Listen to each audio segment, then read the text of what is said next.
I was going to say we're not live yet, but we are now. So Are we live? Okay, our next agenda item is work-based learning programs. This is under tab number 2 in your white binder. Shelley Hamill. Welcome, Shelley. Please proceed. Thank you. Co-chairman and committee members, Shelley Hamill, Chief Academic Officer with the Wyoming Department of Education. I want to thank you for having me here today to speak about work-based learning. If you're following along with your memo that was provided, you'll note that work-based learning opportunities are intended to be structured and authentic work experiences implemented through education and industry partnerships that allow students to connect classroom learning with worksite applications. When well developed, each experience is assessed, recognizes acquired skill, and results in high school credit. In our state, these experiences go by lots of different names.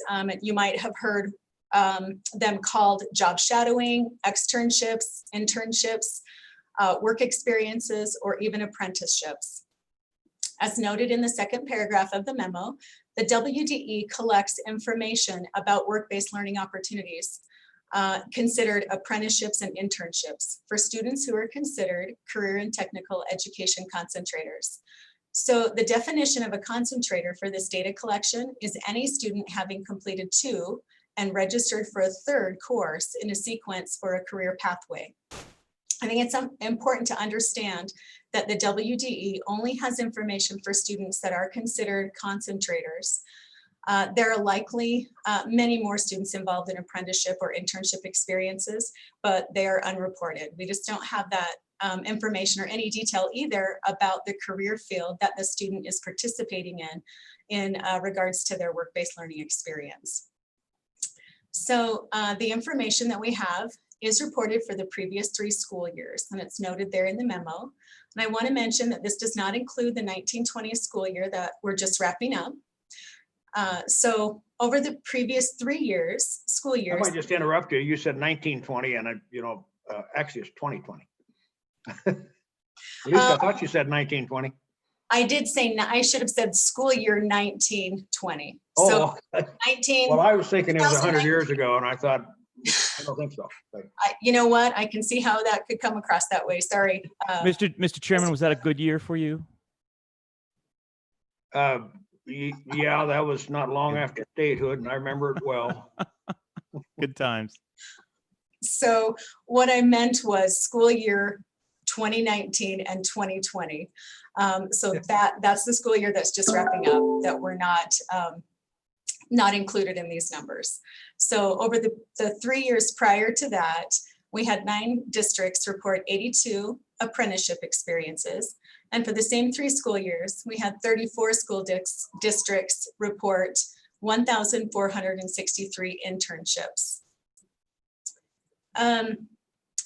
Our students' opportunity to earn credit for work-based learning is varied across the state, and it depends on our school district's practices or policies. So districts approach this very differently, with some awarding credit for work release time compared to others that provide credit for observational experiences or worksite experiences that are interactive and have been thoroughly planned by the district teacher and industry partner. I want to point out that well-developed work-based learning experiences are a component of a course or program of study. This ensures alignment to standards and supports the assessment of knowledge and skills a student acquires through the classroom and the worksite experience. Again, that's really varied across the state. And I just want to point out that here at the WDE, the CTE team has organized a work-based learning stakeholder focus group this past spring. Members of the focus group are meeting monthly and represent organizations who offer apprenticeship or internship opportunities or promote this type of experiential learning. The work of the focus group is to streamline these opportunities in Wyoming for our students. They seek to eliminate redundancy and to identify and remove obstacles or barriers that are preventing our students' full participation. So with that, I'm happy to stand for any questions that the committee might have. Questions from the committee? Any questions from the committee? Well, that was a good presentation, and go to public comment here.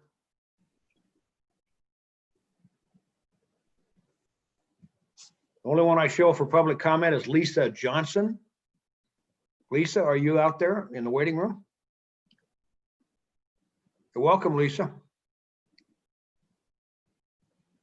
You need to unmute.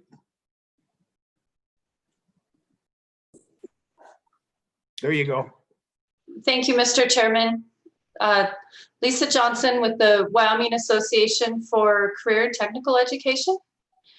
And I just wanted to offer a few comments in support of possible legislation for work-based learning. We had submitted a request for an interim study that was prompted by House Bill 242, the Wyoming Work and Learn program. And the goal of that program was to offer students the ability to earn wages and credit for taking CTE classes.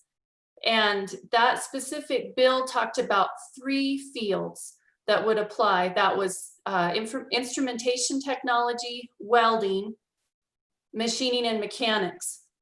And the bill was prompted by a desired partnership between industry and education to meet the employer demand. Now, based on the issues that we heard about that legislation, we thought that an interim study should address several issues. Looking at the occupational outlook for various CTE fields, not just the ones that were specified in that legislation. And also how to avoid duplication of effort and make the best use of resources. Our ultimate goal is to provide more flexibility and options for CTE students. One of the things that I think really is a barrier to work-based learning, and specifically having students placed in a work site, students that are under 18, there's a safety concern, and then the liability and insurance constraints that need to be more fully understood. And then also how that program should be administered. It seemed like there was great support for the legislation by this body, by this committee, but that the bill that was presented or proposed just needed a little bit more work. And so what I'd like to do is just talk about a couple of the items that were mentioned.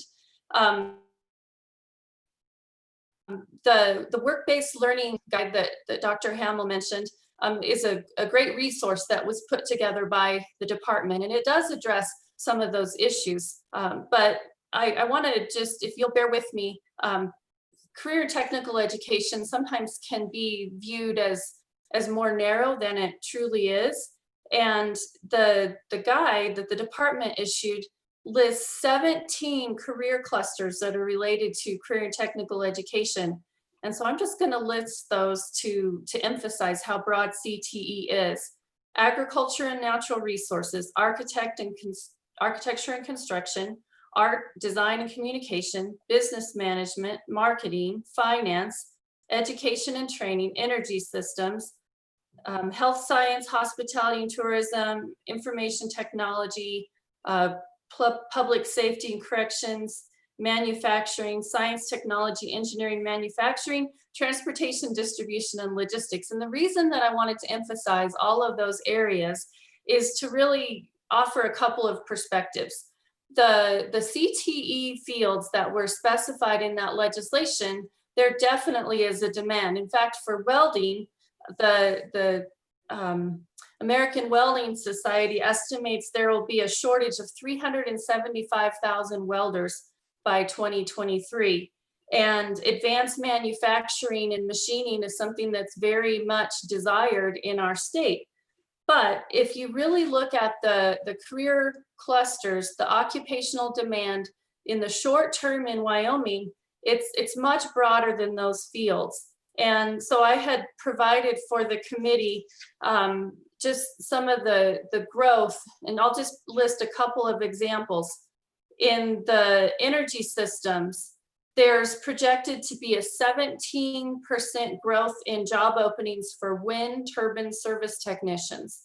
In agriculture, there's a 22 to 29% growth in fields related to veterinary technology.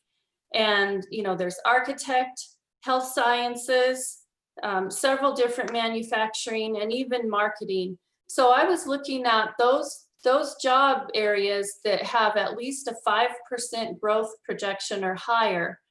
And so I guess the reason that I think it's important to note those statistics is to show that if you were to propose a future legislation related to work-based learning, the Association for Career and Technical Education, our educators that are representing high school and community college instructors across the state would like to see that opened up to really all of those broad CTE fields.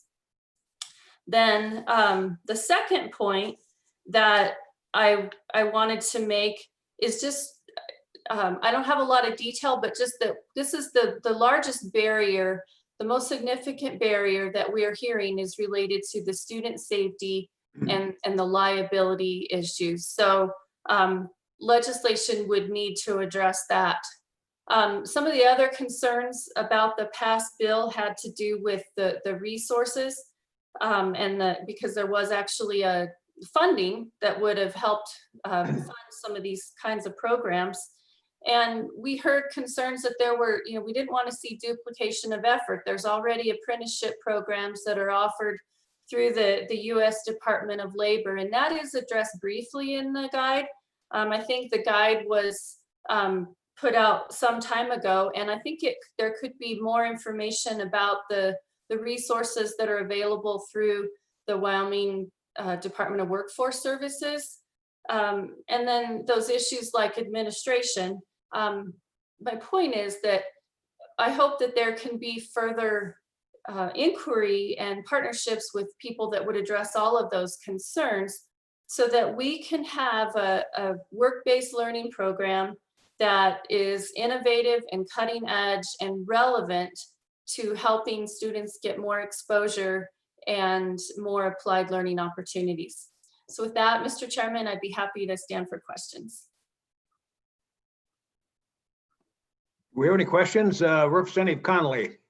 Thank you, Mr. Chairman. And Ms. Johnson, thank you. And I just want to give you a heads up that it looks like the Wyoming's Tomorrow Task Force is going to meet on July 9th. And that bill, Representative Greer's bill from last year, is a tentative item on that agenda. And so all of that is tentative at that point, but just as a tickler for you. Lisa, go ahead. Mr. Chairman, Representative Conley, thank you for that information. Again, our association just wanted to make sure that this issue stayed in the forefront, and if it's going to be addressed by another committee, we'd be happy to be engaged in that conversation as well. Representative Brown. Thank you, Mr. Chairman. And this is actually a question for Representative Connolly. Does the committee that Wyoming's Workforce, do they have powers to draft legislation, or would that end up coming back through our committee? Representative Connolly. Yeah, Mr. Chairman, I don't remember. Any LSO staff? Here we go. Matt Wilmark looks like he's jumping on. Matt. Yeah, Mr. Chairman, I don't believe they have the ability to sponsor legislation. So I believe it's the practice that they would forward any legislation to the appropriate standing committee. So if there's anything that deals with education, Title 21, that would probably likely come to this committee. So that's been the practice in the past. Usually any select committee or task force is authorized that through the enacting legislation to sponsor any legislation. So hope that helps. Representative Flitner. Mr. Chairman, thank you. And Lisa, if you could just expand briefly on what you had said about the need for legislation to address student safety and liability concerns. Thank you. Lisa, go ahead. Thank you, Mr. Chairman. Representative Flitner, I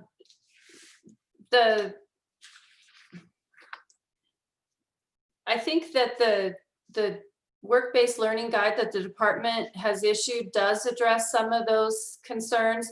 And so possibly Dr. Hamill could answer that question better than I could. I just think that there's not a consistent standard across the districts. I think that some districts may be more inclined to allow students under 18 to engage in agreements in some kind of work-based training, and other districts might be more hesitant. And so if there is if that would be, I guess that needs more study. And if there would be a way that state legislation or state statute could offer some assurance or consistency for districts, then that could be helpful. Further questions or discussion? Further questions or discussion? Lisa, thank you very much for your comments. We appreciate it very much. Thank you, Mr. Chairman. Back on the agenda topic, any further discussion? No further discussion. Okay, we'll move on to our next. Well, wait a minute. I think we got to take, no, we're taking public comment. That's what Lisa was doing. So I don't show anybody else for public comment. So we'll move on to our next agenda item, and I want the committee to know that I'm ahead of schedule. If we finish earlier today, is that going to be a problem for anybody? I just asked to see if we can have Northrop try to beat it tomorrow. Well, I've been working with him for a number of years and he's getting better. Matt Wilmarth. Mr. Chairman, I did email the folks this afternoon that we were ahead of schedule. It does not appear that we have Mr. Jewell yet in the waiting room. So Shelley is on the agenda to present the K through 3 reading assessment intervention. So I think we'll just go ahead and proceed on that. And if Mr. Jewell from the University of Wyoming pops in, then we'll let him into the room. Okay, let's go to the K3 reading assessment and intervention. And I would make a remark that we've all had significant follow through on this from different stakeholders around the state, and clearly from the gentleman and his wife down in Cheyenne as well. So I'm relatively sure that they'll comment on public comment, if I'm not wrong. Matt, is that correct? Mr. Chairman, that is correct. So we will line them up in the waiting room, and also Mr. Jewell is in the meeting. So welcome, Mr. Jewell. Good to see you, and we'll go ahead and proceed with K3 reading assessment and intervention. Mr. Jewell, I show you first on the agenda. Do you want to proceed? Mr. Chairman, happy to. I believe Dr. Hamill will kick us off here on this topic. Okay, Dr. Hamill, do you want to proceed? All right, Mr. Chairman and committee members. Again, Shelley Hamill with Wyoming Department of Education, and I just want to say thanks for having me back so quickly. The Wyoming Department of Education and the University of Wyoming were required to jointly submit a report providing information about 2 things.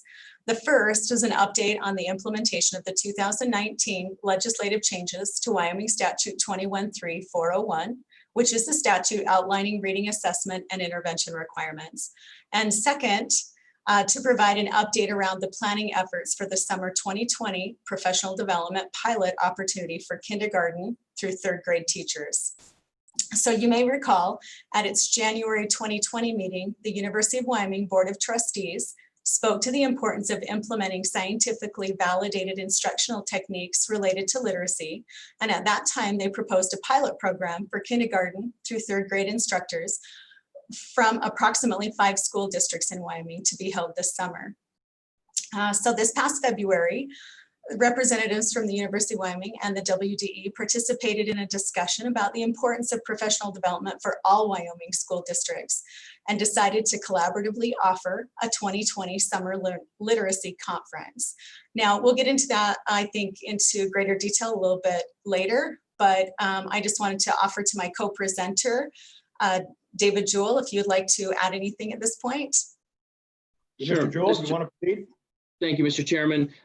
Just the detail of this trustees motion was that the president of the university was to put together a group of individuals from the University of Wyoming as well as the WDE to explore the possibility of hosting this conference and pilot program in this coming summer. Acting President Theobald told me that that was other duties as assigned into my role in financial affairs. So I got the call and so worked with my co-chair here, Shelley Hamill, and we put together a group from the College of Education that includes Dean Reitzel, Dana Robertson, who's on the faculty and leads the Literacy Center at the university, as well as Heather Fleming from YLit, the nonprofit. They're based out of Cheyenne, and as well as two educators one from Fremont County and one from the Green River. And so we've put together this team really under the direction and leadership of Shelley. I'm there to help provide the resources from the university side to host this conference. And we began that planning in the late winter, early spring months. And we'll go into these details a bit later about we've shifted in this pandemic world that we're all living in, but we still are on track to host this conference, albeit virtually this summer. But we have expanded it a bit after discussions with the superintendent of public instruction. We believe this conference now will allow for us to really encompass all 48 school districts if they so choose to participate. And then the plan would be that out of this initial pilot program conference it would allow school districts, those or teams that might want to have greater development and support around these literacy initiatives, that we could work more closely with them on the details of a much more intimate and strategic and well-defined pilot program that would continue throughout the next academic year, but that we first wanted to cast the net far and wide, offering this up to all school districts to begin with this summer. So I'll let Shelley, if it's agreeable, to walk through what all has been done on this topic, but that's just to provide clarity of why the CFO of the University of Wyoming is involved with literacy education. That's just a little bit more color and background. Okay, Dr. Hamill, do you want to proceed? Thank you, Mr. Chairman, and thanks, David, for adding. So at this time, if you're using the memo as a guide, I think we'll jump into the implementation update and just kind of go in a little bit of a chronological order, because there have been many efforts focused on implementation of the statute since the changes that occurred during the 2019 legislative session. So there have been multiple presentations to districts regarding the reporting requirements of the statute. That included making districts aware that the WDE has pulled back into use a retired data collection. The title, it's WDE 626. We made changes and adjustments to that collection so that it was in alignment with the currently required information. Information was also shared at these presentations of the changed requirements for each district's literacy plan, which is outlined in the statute. To assist districts in ensuring that each required component is included in their literacy plan, the WDE had created a template and more recently a checklist that's available for district use. On May 26th, in response to the COVID-19 situation, we released a superintendent's memo informing districts that the WDE 626 data collection would not be open this year. Instead, the district literacy plan template has been adjusted to include all of the required reporting components and identified an earlier than typical submission date. Excuse me.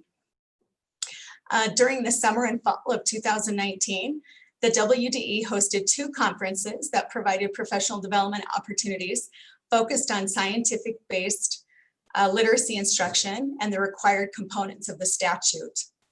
At those conferences, there were multiple presentations that focused on the skills predictive of third grade reading proficiency as outlined in the statute.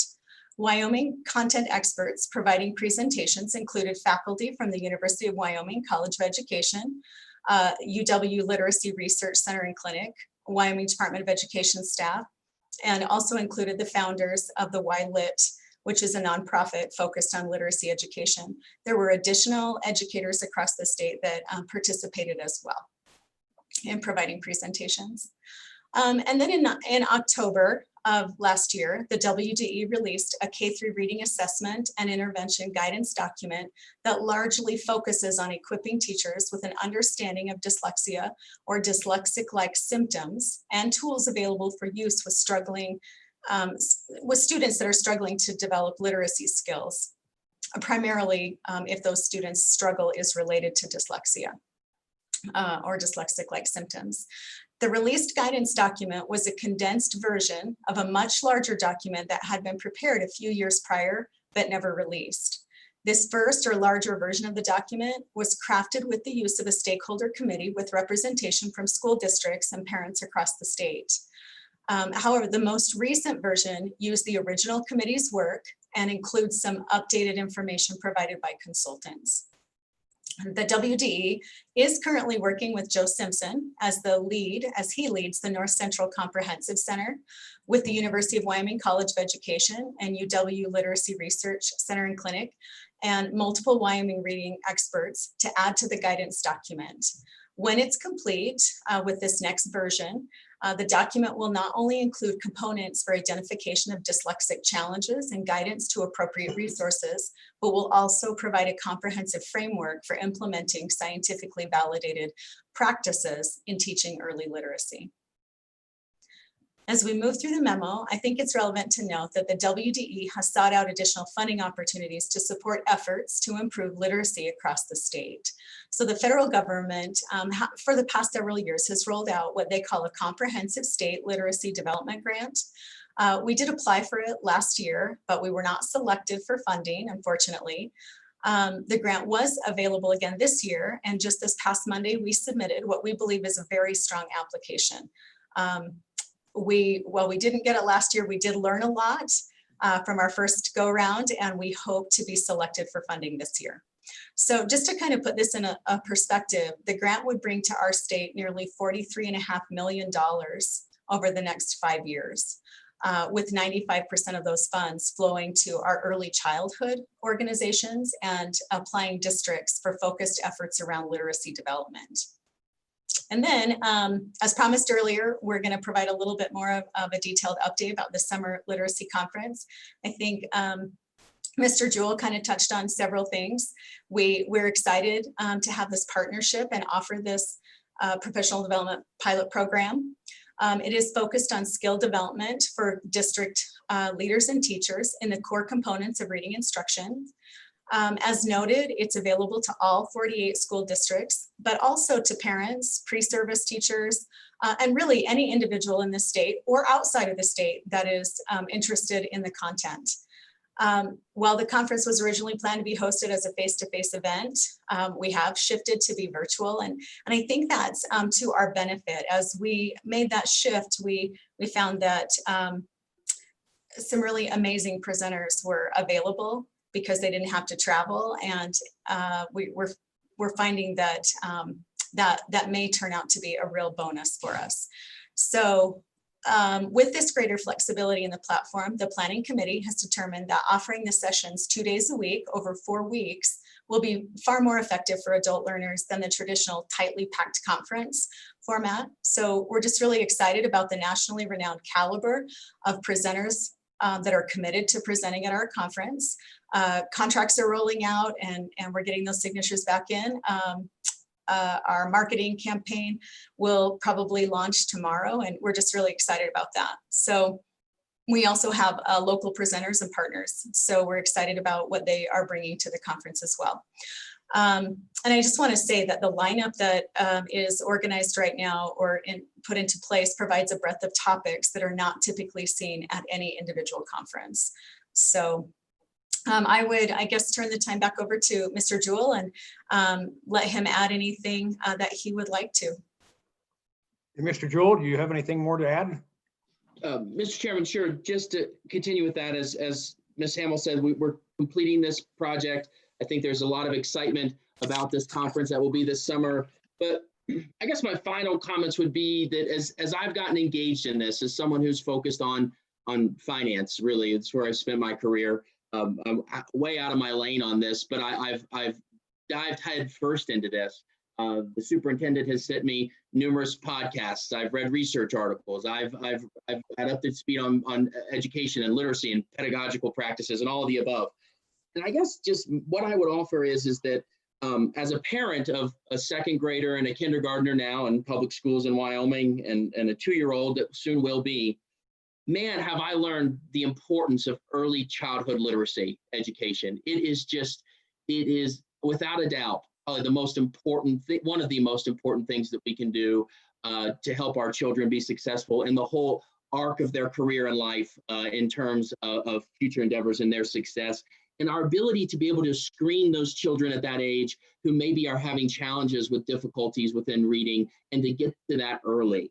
The second thing that I've learned is that we have to figure out a way to make sure that all of our teachers that are currently in the classroom have access to quality and regular professional development so that they can get the preparation and the knowledge. They don't know what they don't know sometimes. I didn't know what I didn't know. And so we have to be able to have access and quality teacher preparation. Professional development for existing teachers that are in the classroom. The third leg of the stool, it will be around teacher preparation. So the new teachers that we're putting into the classrooms in Wyoming, that they have a strong foundational understanding of literacy education, early childhood literacy, and these intervention programs and difficulties that we can recognize them and that they feel confident after leaving University of Wyoming College of Education that they are well prepared with a toolkit and knowledge and education to help young people in their early reading careers. And then the fourth piece that I would say is, I've learned through this is that I, as a parent, how do we engage parents in this discussion? In March, I unexpectedly and my wife became literacy teachers. We have not been prepared for this. We also became much worse Spanish teachers and science and math teachers in this as well with this pandemic. But how do we make sure that our parents are as knowledgeable and are invited into the conversation around literacy education and early literacy education? And how do we get them engaged? And that's an area that is my biggest takeaway. I think we've got smart people working on the top first 3, but where there's a great opportunity is how do we engage parents in this discussion and get them up to speed on how they should be reading with their children and identifying these challenges or supporting their children in literacy, and how can they engage with their children's teachers in knowledgeable and effective conversations about those early years of literacy education. So with that, I know I kind of went out of my topic there, but those are my 4 takeaways from this. University of Wyoming has committed funding for this conference. We'll continue to find dollars to do it. I think it's one of the most important things we can do at the university is to work with our partners at WDE and YLIT. And I want to thank Shelley and Heather Fleming and others who have helped with this project. So with that, Mr. Chairman, happy to answer any questions, but that's what we have. Senator Hutchings. Thank you, Mr. Chairman. Mr. Jewell and Dr. Hamill, I am so excited for you guys and looking forward to, if possible, being involved in the conference as well as legislators. So how can we participate in this conference? You would like to answer that? Yeah, Dr. Hamill? Certainly, Mr. Chairman and Senator Hutchings. We will be sure to make sure you get an invitation so that you can get registered and participate. Yes. We'd be excited to have anyone there. Great, thanks. Representative Connolly. Thank you, Mr. Chairman. Dr. Hamill, I've got a question for you on the federal grant that you mentioned that you put in first. Fingers crossed that we're a recipient this year. But one of the elements that I was curious about is that you said that the funding would go to, in part, our early learning centers and partners. And I'm just curious to know more about that, because I honestly think that it's incredibly important that we look into early childhood education, something that as a state, we're a little bit behind the 8 ball on. And so I'm curious about what you meant about early learning centers and honestly about some equity issues, because things aren't equal from one district to another, for example. Mr. Chairman. Yeah, Mr. Chairman and Representative Connolly, thanks for asking that question. Of the 95% that's slated to roll to our our partners that are in the trenches providing services to students, 15% of that is required to be earmarked to our early childhood providers. So the other thing that you touched on was about the equity. So the reason that when I was sharing a little bit about the application that we submitted, or the grant that we submitted, that some districts would be able to apply for it, it won't be available for all districts because it really focuses on areas of greatest need. So we looked at opportunity zones, which is an economic kind of criteria that maybe you all are far more familiar with than I am, but it identifies certain areas in the state that are zones of opportunity basically for growth. And we know that when you're looking at economic growth, you're looking at the educational foundation as well, that you need to have that educated workforce. So we have some areas in our state that would be able to apply based on that and have some preference points to be able to score out if we do get the money. And then of course, the early childhood centers that are feeders in those places as well. We've also structured the grant so that if we are successful, that we're looking to provide funding to our districts that have the capacity internally and an interest in shifting their practices and looking at getting better growth for their students. Senator Landon. Mr. Chairman, thank you. Dr. Hamel, thanks for those comments. Mr. Jewell, I really want to tip my cap to you as well. I thought some of your comments were spot on, and that all goes back to some tremendous work on the part of this committee. I think a couple of years ago, it was a pretty heavy lift during the session, but boy, I think we really hit a home run with where we were aiming. My question, Dr. Hamel, relates to, you alluded to a little bit more comprehensive kind of framework. We've received a lot of feedback on this committee, and some of it seems to have a skewed perception that this is all aimed at dyslexia. There's a little bit of a sentiment out there, it seems, that that maybe that's overemphasized, or it is a bigger part than it seems to me that you're indicating. So can you speak a little bit about that, particularly the comprehensive framework that you alluded to? Dr. Hamel? Yep, Mr. Chairman and Senator Landon, we too here at the WD have heard concerns voiced both ways, and all I can really speak to about that is that the legislation, the way that the statute reads right now is it does speak to dyslexia and other reading disabilities, which is one of the reasons why I've solicited feedback from the Region 11 Comprehensive Center and Joe Simpson about, where could my our guidance document be strengthened. Now, that doesn't mean that we're interested in watering down or removing the information about dyslexia, because there are certainly teams of teachers and educators that are trying to meet the needs of students that are struggling with that, and that needs to be there as well.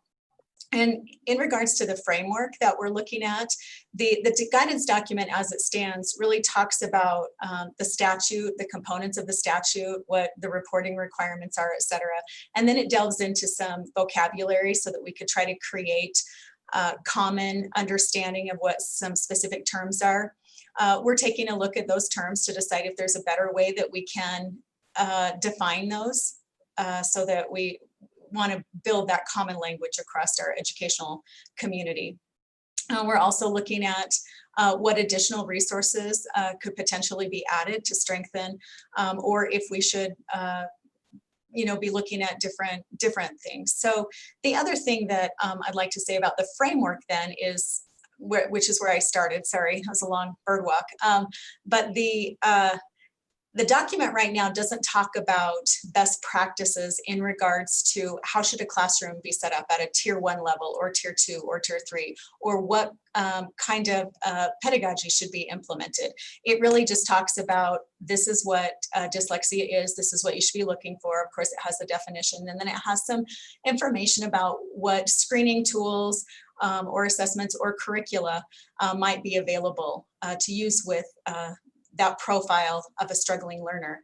So talking about helping to equip teachers and educators with the idea of, you know, this is what needs, these are the pieces of a framework that need to be, that you need to see in your tier 1. So you might have this much time of whole group instruction, and then you might have this many children and this much time in a small group instruction. And how would you determine which children to put in that small group instruction, et cetera, et cetera. So it's more about a framework to implement better best practices. Thank you for that. Other questions or comments? Representative Brown.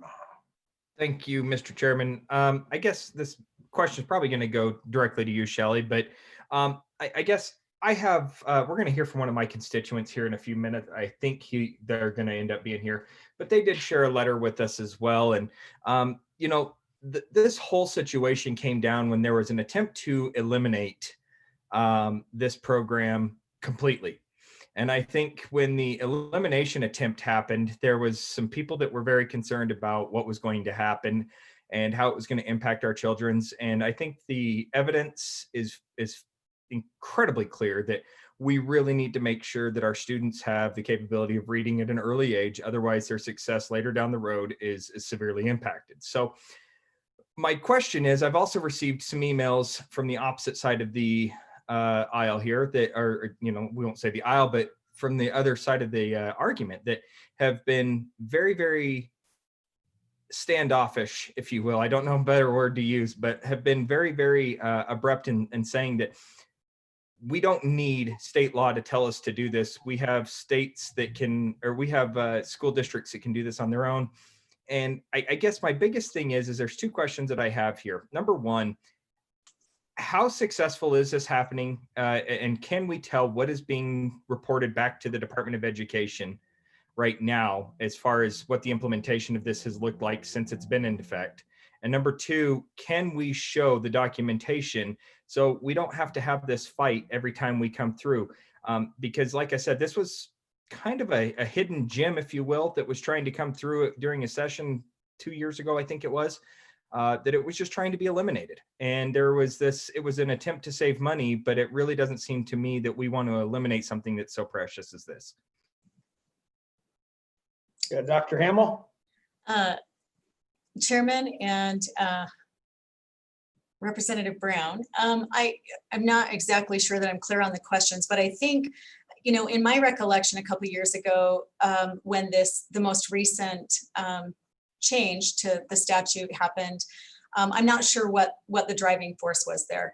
If there was a push to eliminate or to reduce the amount of testing that our students were experiencing.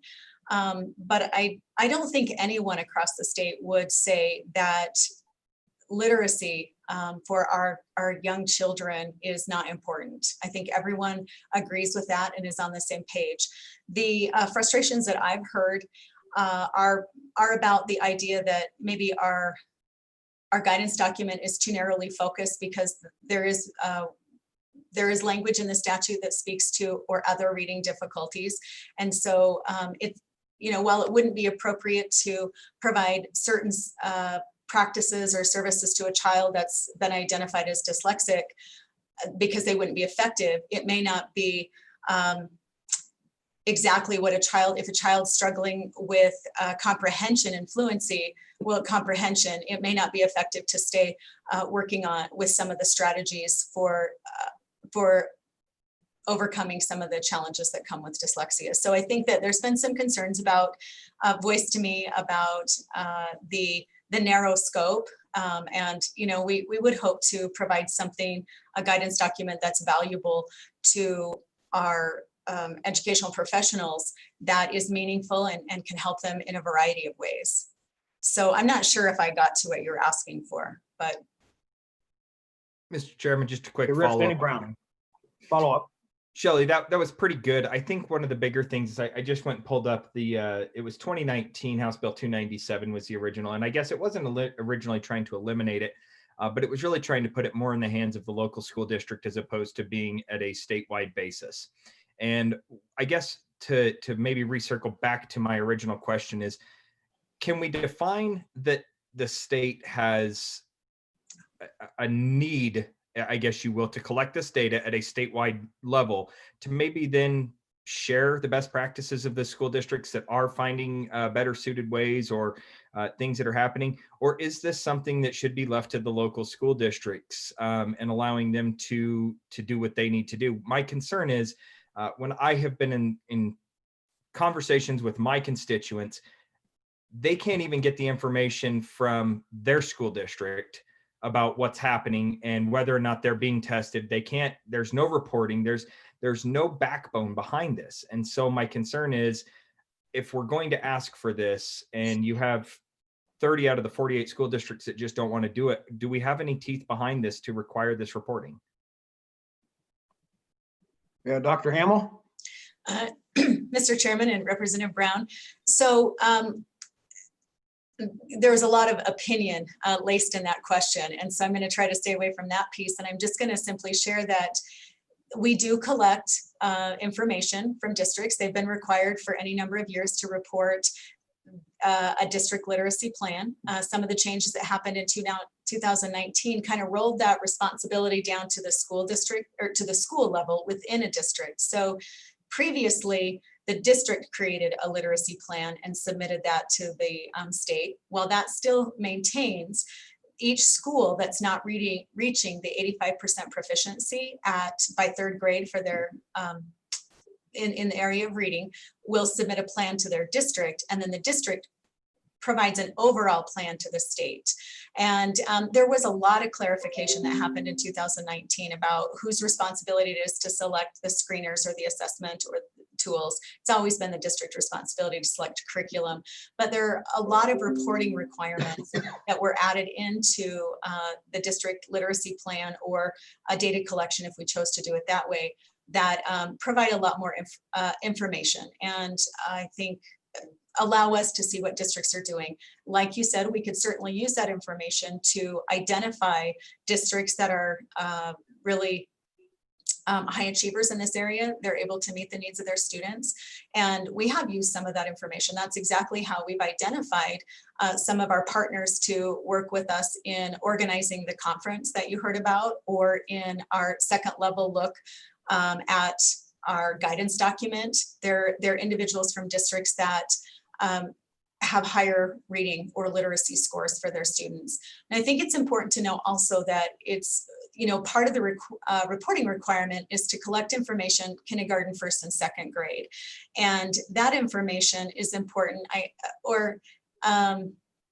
It's important to understand that there's not a magic line at third grade where a child becomes literate, that it's, third grade we know is a critical time juncture to evaluate if this kiddo's not on pace by now. We're up against a big, a big hill to get them over. And so it's important for districts to be looking at where are we at in kindergarten, where are our children out in first grade and second grade, how are they progressing? So that information is critical along the way for districts.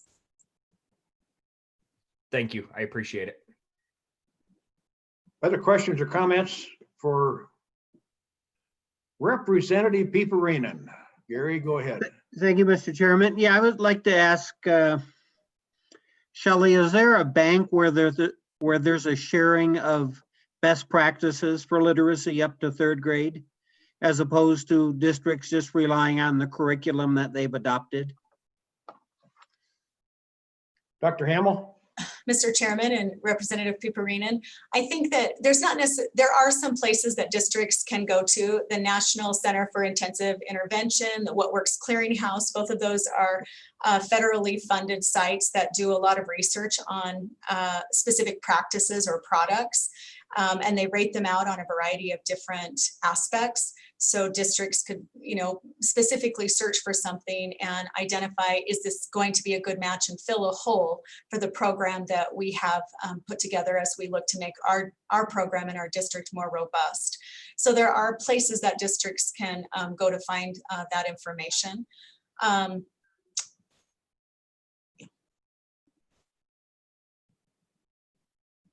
Yeah, thank you, Dr. Hamel.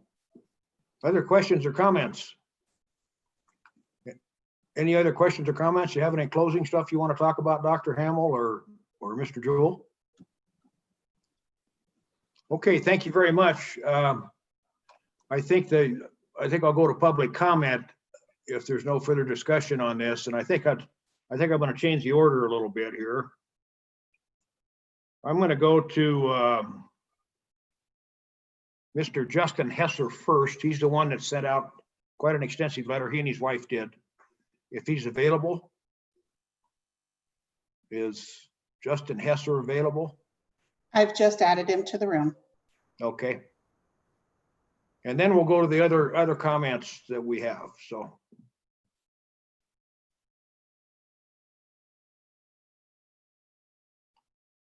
Still not seeing him. There, I think we've got him. Okay. Mr. Hesser, welcome to Joint Education Committee. And if you'd unmute your mic, we'll go ahead with your testimony.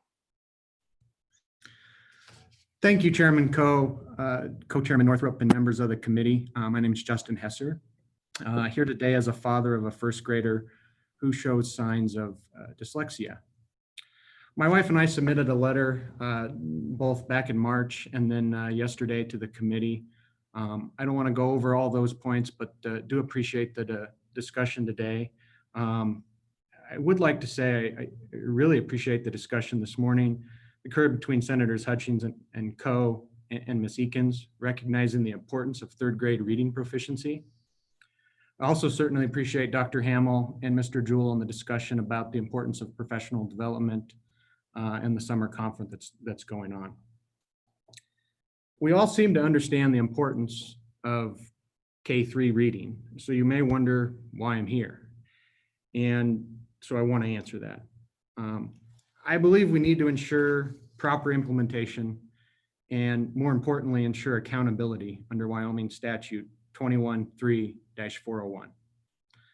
Specifically, as I outlined in my letter, the reporting required by subsection C appears to be deficient.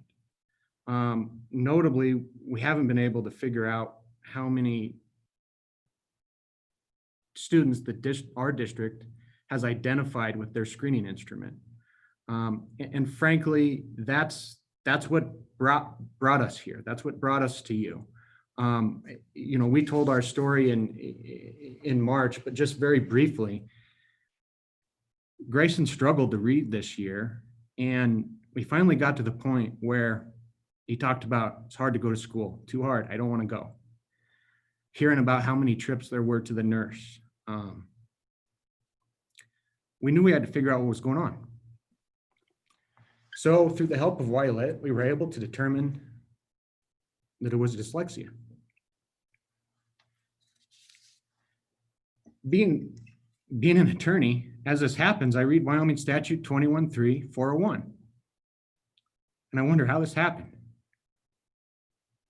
The law requires schools to screen children for signs of dyslexia and other reading difficulties.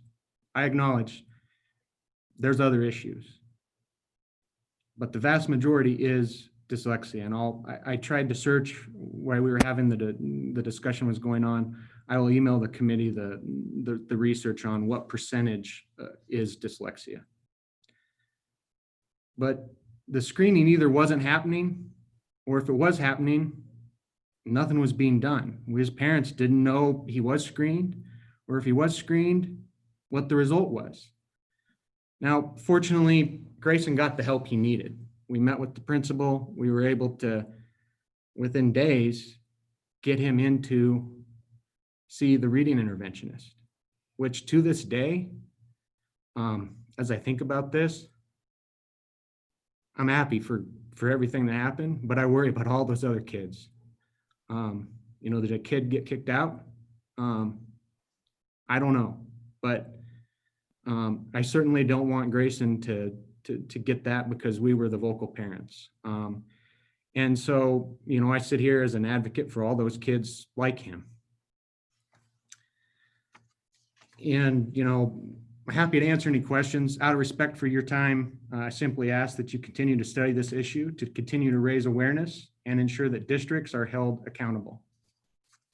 Happy to answer any questions. Questions of Mr. Hesser? Senator Hutchings. Thank you, Mr. Chairman. Just a quick one to Mr. Hesser. How is Grayson doing now? Mr. Chairman, through you, Senator Hutchings, doing good, getting the help he needs. But again, I just want to be clear. This is, we've become advocates for all the other kids like him, and we're becoming aware, and especially my wife is talking to other parents that have similar concerns, similar stories. We were hoping, as stated in my letter, we're hoping to be able to kind of put together a little video for the committee. Just timing didn't work out. We are still working on that. We hope to have that for you and the public, because we want to raise awareness to this. I think Mr. Jewell brought a very important point. Parents need to be involved and need to know about this issue so they can be part of this process. Other questions of Mr. Hesser? Representative Flitner. Thank you, Mr. Chairman. Not a question. I just want to thank you, Mr. Hesser, for your testimony, and I'll look forward to the data that you've compiled. I would like to know that information. So thank you. Any other questions or comments for Mr. Hesser? Mr. Hesser, thank you very much. You're welcome to hang around if you'd like, and we'll go back to other public testimony. I'm going to start with Dr. Gillian Chapman, Teton 1. By the way, the order is going to be Dr. Chapman, Mr. Oski, Craig Doherty, and Jay Curtis. That'll be the order we'll follow. So Gillian, go ahead.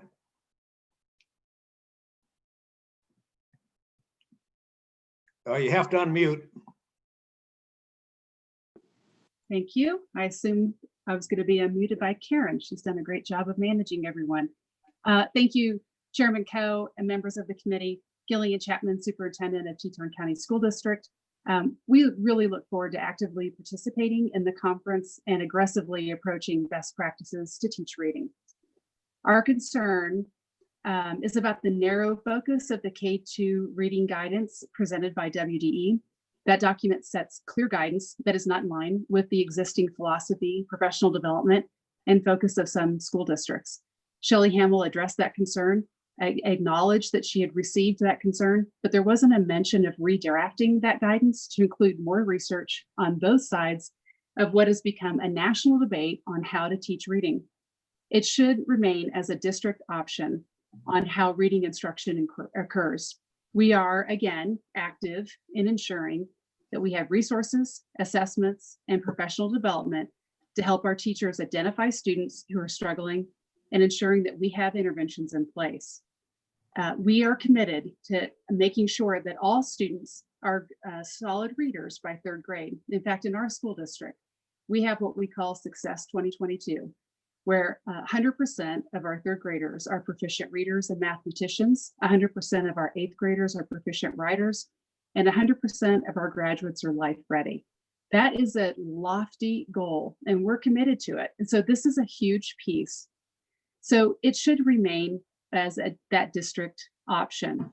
And this does not occur through that guidance document that has a very narrow focus.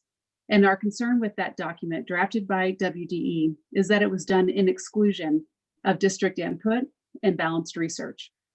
The document is very narrow focused and is presenting one way to teach reading, and it's through phonics only.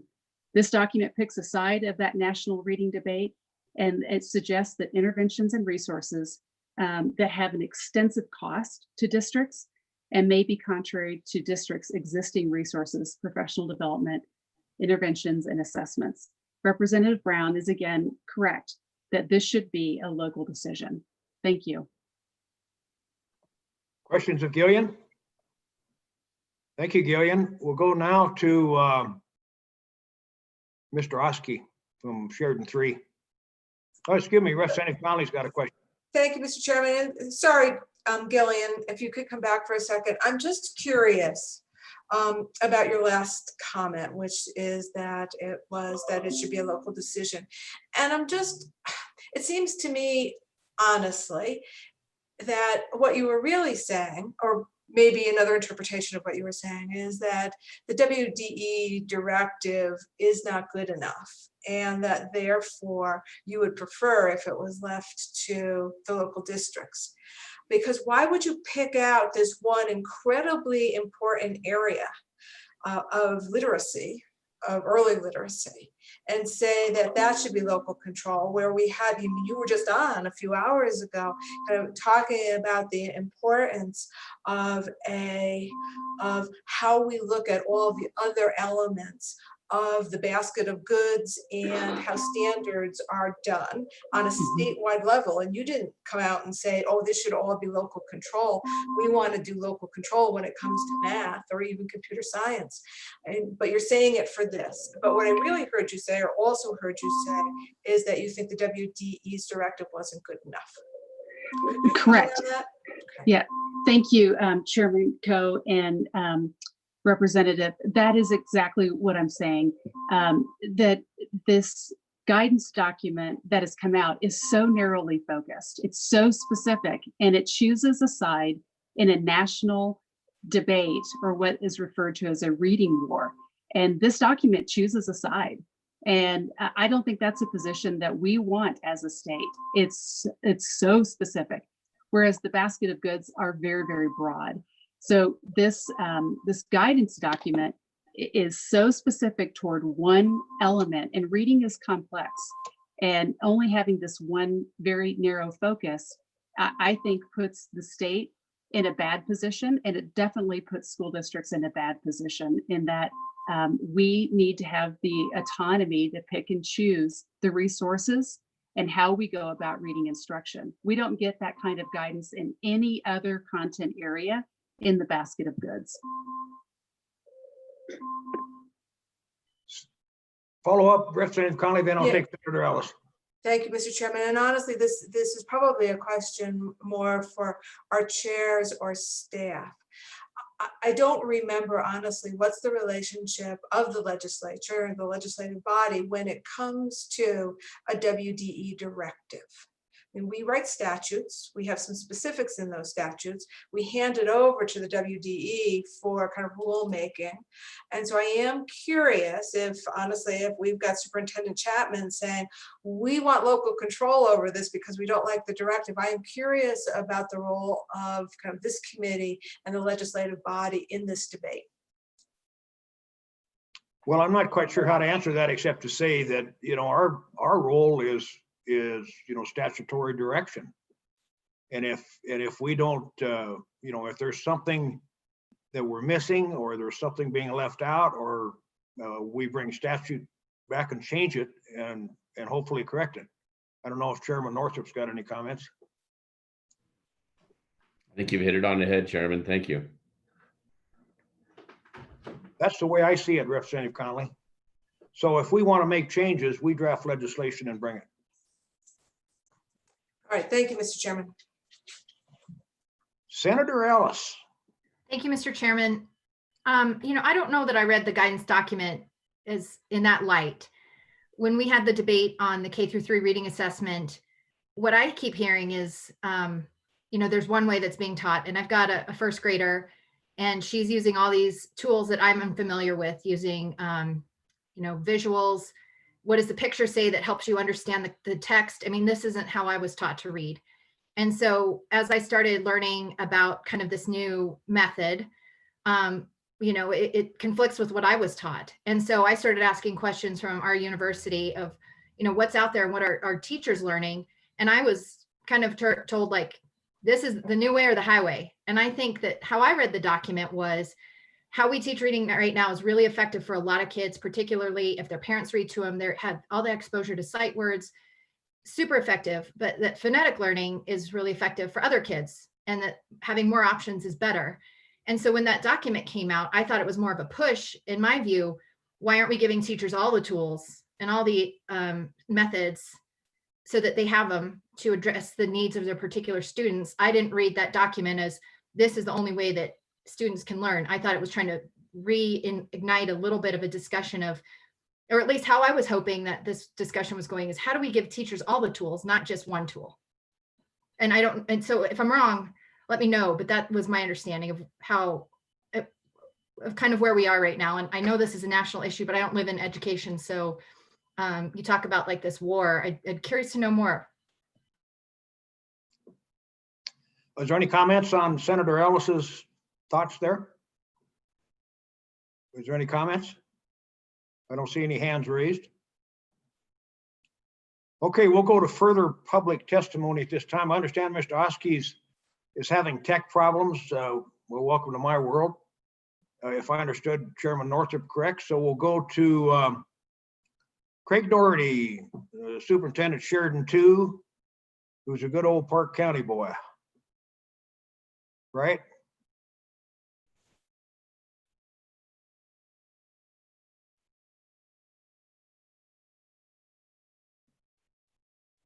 Craig, are you there?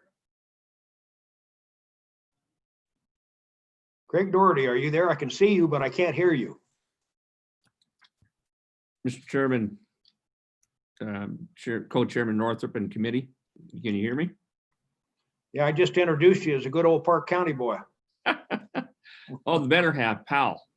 Yeah, that's the other half. Yeah, there you go.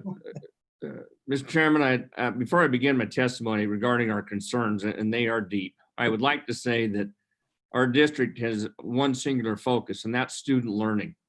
When students struggle, this is on us. When they fail, we fail. We take responsibility for the learning of all students, no matter their background, and we do not label a struggling student. That being said, I am deeply concerned over the growing influence of a dyslexia-centric approach in Wyoming. And there was no input, none, developing that guideline from the top performing districts who have performed extremely well over years, not just 1 year, but every year. The effort, unfortunately, it's driven by a very small group whose opinions have greatly, we feel, influenced the legislature and therefore have the ability to impact districts across the state, including those of us who have performed extremely well. It's important to note that the dyslexia folks seem firmly on one side of a major debate called the reading war. We do not want a reading war in Wyoming. It's not necessary. The one thing is necessary is to improve the reading of all children, especially those that struggle intensely. And we do that without excuse. Another crucial point is that only a very small percentage of students perform at a struggling level, that they have reading difficulties. It makes no sense to us to have the entire topic of K-3 reading on addressing the difficulties of only a small minority of students. We address all students, but most importantly, we accelerate those students who are struggling. We are not okay with them just catching up a little bit. We expect them to be reading with their peers at the average or an advanced level, and they do that in this district. I would like to invite the JAC to collect feedback directly from your highest performing districts on this topic. That has not been done. I believe that when you have practitioners who are trained specifically on addressing reading difficulties, they basically take the child from where they are, they address the child's needs based on the success of what the child is doing at that moment. They don't work on the weakness, they work on the strengths. And then they accelerate the child through empowering that child to take on the reading skills necessary, not only just for that moment with the reading specialist there, but beyond the reading specialist, so that they can accelerate themselves. They become empowered readers and writers, and actually mathematicians with our math. We do intensive math intervention as well. We do believe this is a local control issue.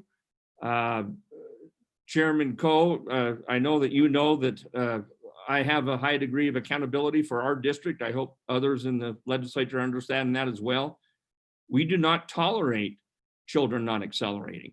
We've had the WDE up. We've had several districts up to our school district to observe our teachers. And most importantly, the only thing we talk about is student data.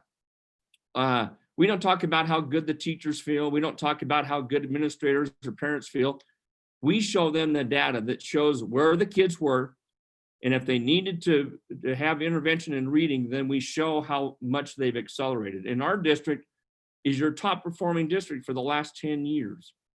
And so again, I would request that the JC take input from the top performing districts and the top educators who have reams of data of Wyoming kids that have struggled and have improved over the years and continue to become readers, writers, and mathematicians.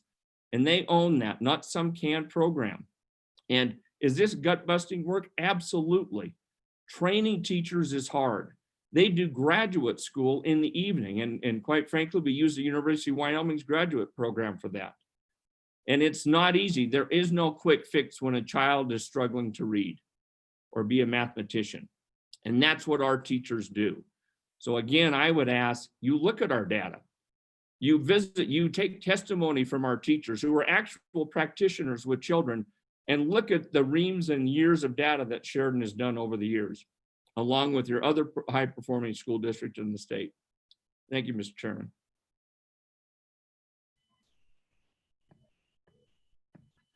Craig, congratulations on what you've done over there in Sheridan. I followed you, and you and I have had an ongoing discussion about different issues. And so I'd like to congratulate you for really being one of the top districts in the state. Let's go to Senator Ellis and then Representative Brown. Thank you, Mr. Chairman. I'm struggling with this a little bit because it's a guidance document. And we just had a really robust statement discussion about computer science standards because those have the full force and effect of law. My understanding though is this is a guidance. So it's a resource. And if you choose not to use it, then what? I mean, are you worried about some kind of penalty or like your accreditation? I'm just curious. I just don't understand. I understand you maybe want to revise or rework it or offer an alternative viewpoint, but I just wanted to get your take on whether or not you think this is a mandatory. My understanding is it's not. Greg, would you like to answer that? You bet, Chairman Coe, Senator Ellis, I'd be glad to. It would be great to have a guidance with input by your top performing districts. That was not the case. It was the dyslexia folks only invited into this meeting that all of a sudden we get this document and those of us that pay attention to this were shocked. And that's the critical feedback we provided the WDE. Now I appreciate Dr. Hamill and her assistant coming up to Sheridan and looking at our data and our practices and our deep concerns, but I have no problem with a guidance, but the guidance document needed to have input from your top performing districts, and that was not the case. Representative Brown, I think, was next. Mr. Chairman, a follow-up if I may.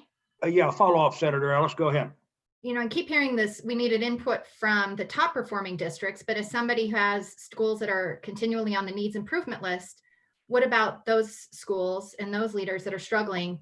And, I'm just trying to address, we just heard testimony from a parent and, I hear that from people in my school district. So, I don't want this to, I didn't take the guidance document as such a threat. I thought it was just offering more resources, options, and information. And I guess I don't know much about the reading war out there. Hey, Mr. Doherty, you want to respond? Chairman, Senator Ellis, my heart breaks for any child that is not able to read. It's unacceptable. There's no excuse. We don't make excuses. It would have been great to be a part of that document to provide the resources for the state on what Sheridan does as a resource for teachers and school districts. And I think when you look at developing a guidance for the state, whether it be required or just guidance, I would think that you would look at across the state and say, gosh, who is performing at the highest levels and not making excuses for a child learning to read? And I would think that you would go to the top districts, and that was not the case. I'm not trying to argue the point, but I'm just saying those were the facts. Representative Brown. Thank you, Mr. Chairman. So I want to take a step back for just a second. And there were some comments made in Mr. Doherty's opening remarks that are somewhat troubling to me. And I think that we need to all take a step back and breathe here for just a second and recognize that none of us have the worst of intentions. We're all here to try to help our children read and try to make this happen. And the statement that concerns me is that we have an overgrowing influence of the dyslexia, and I've even received multiple emails on it as well, that we have a dyslexia functioning or focusing lobbying group coming after us and trying to focus this, and that's just not the case. What we have and what I have is a constituent that you just heard from that they luckily caught his child in this district. But when he started digging in and started asking some questions regarding the practice and who is reporting on this and what type of information is being reported and how can I find out whether my child has been tested for this or not, there's no backup. There's no documentation on this. And I think that's the part that concerns me the most at this point is when he goes to his local school district or to the Department of Education and we request the information. It's scarce at best coming into the Department of Education. Number one, they're getting what they can, but they can't force the hand of every school district in this state to get all this information. And so when we say that we're going to move this down to a local school district, responsibility, or we want to do this, I'm okay with that. But when we have 48 school districts doing 48 different things, it becomes harder to judge whether or not those 48 different things are working in synchronicity and not. And so I would think that maybe the university with David here having some input here and garnering some of this information, as well as the State Department of Education, they've put out a guidance document. This is not something that is, as Senator Ellis just pointed out, that is full force and effective law. This is something to help you guys bring this forward. And I would say, and I'm going to put Shelley on the spot here, but my guess is that if we wanted to, I could open up a line of communication between Mr. Doherty and Ms. Hamill, and we could get his input on this guidance document. We might have a revised guidance document. I'm just going to go on a little bit of a tirade there, because I think that if there's that much of a concern, a phone call works. An email works. Let's get this conversation rolling. Let's make sure everybody's doing what they need to do. Thank you, Mr. Chairman. Uh-oh, we woke up Senator Rothfuss. Senator Rothfuss, go ahead. Thank you, Mr. Chairman. I wanted to follow on what Representative Landon was saying and just really invite anybody that wants to add to this and comment on it to provide their thoughts for a version 2 at some point. This is a guidance document, and I think it's a very good guidance document. I ran it by some individuals that were independent from the process and got their views on it, people that I trust very highly and that are experts in this area, and they thought it was a good document as well. The fact that not everybody was involved in drafting it, that to some degree, that's life right now. We're in a challenging time of making sure everybody's at the table, since none of us can actually go to a table with one another. It becomes a little bit more difficult. But I think if the superintendent has input, ways to make this better, I think that there's nothing saying that we wouldn't benefit from more wisdom being brought to it, more experience and more best practices. I am a little concerned, though, about kind of the narrative and the dialogue that it's, though, I mean, the direct quote that I'm concerned about, Superintendent, is I believe that those dyslexia people was how you referred to the drafters of this. And I'm just a little concerned, and I want to explore really what you mean by that. Is there some nefarious group we should be worried about, those dyslexia people, or it didn't sound like it was just the drafters. So I was wondering if you could share some thoughts on what your concerns there are and what evoked that. I'll go to Mr. Doherty. Do you have a comment? Mr. Chairman, Senator Rothfuss, I'd be glad to. We don't have an issue at all about ideas coming to the table. I guess what our concern was is that there was not input provided with the draft. And there was a singular influence by, I'm from Park County, so maybe we use too much slang. I apologize for that, Senator Rothfuss, but there was only a singular focus from the YLIT folks. And that did concern us, that no one at the top echelon of performance was consulted. And we immediately got a hold of Shelley, and she came up and spent a couple days in Sharon. So that part we greatly appreciate, and she's been tremendous to work with. So I would say I don't think there would be any issues that we have if the state had looked at the whole district, the whole state, and said, gosh, who's our top performing people? Bring us to the table to create a framework. And we'd be glad to do that. I would hope that we're, as one of several districts that are top performers, would be able to do that. So the issue really was from a singular viewpoint versus inviting your top people who have a multi-year track record of high performance. Mr. Chairman? Senator Rothfuss. Thank you. Well, touting the high performance, I'm in a high performing district. I know you've got a high performing district, but that doesn't necessarily mean, and maybe you are, I don't know this, but it doesn't necessarily mean that you're addressing the needs of folks with reading challenges, dyslexia, other learning disabilities better than other districts, and you may be. So I'm curious when you say that.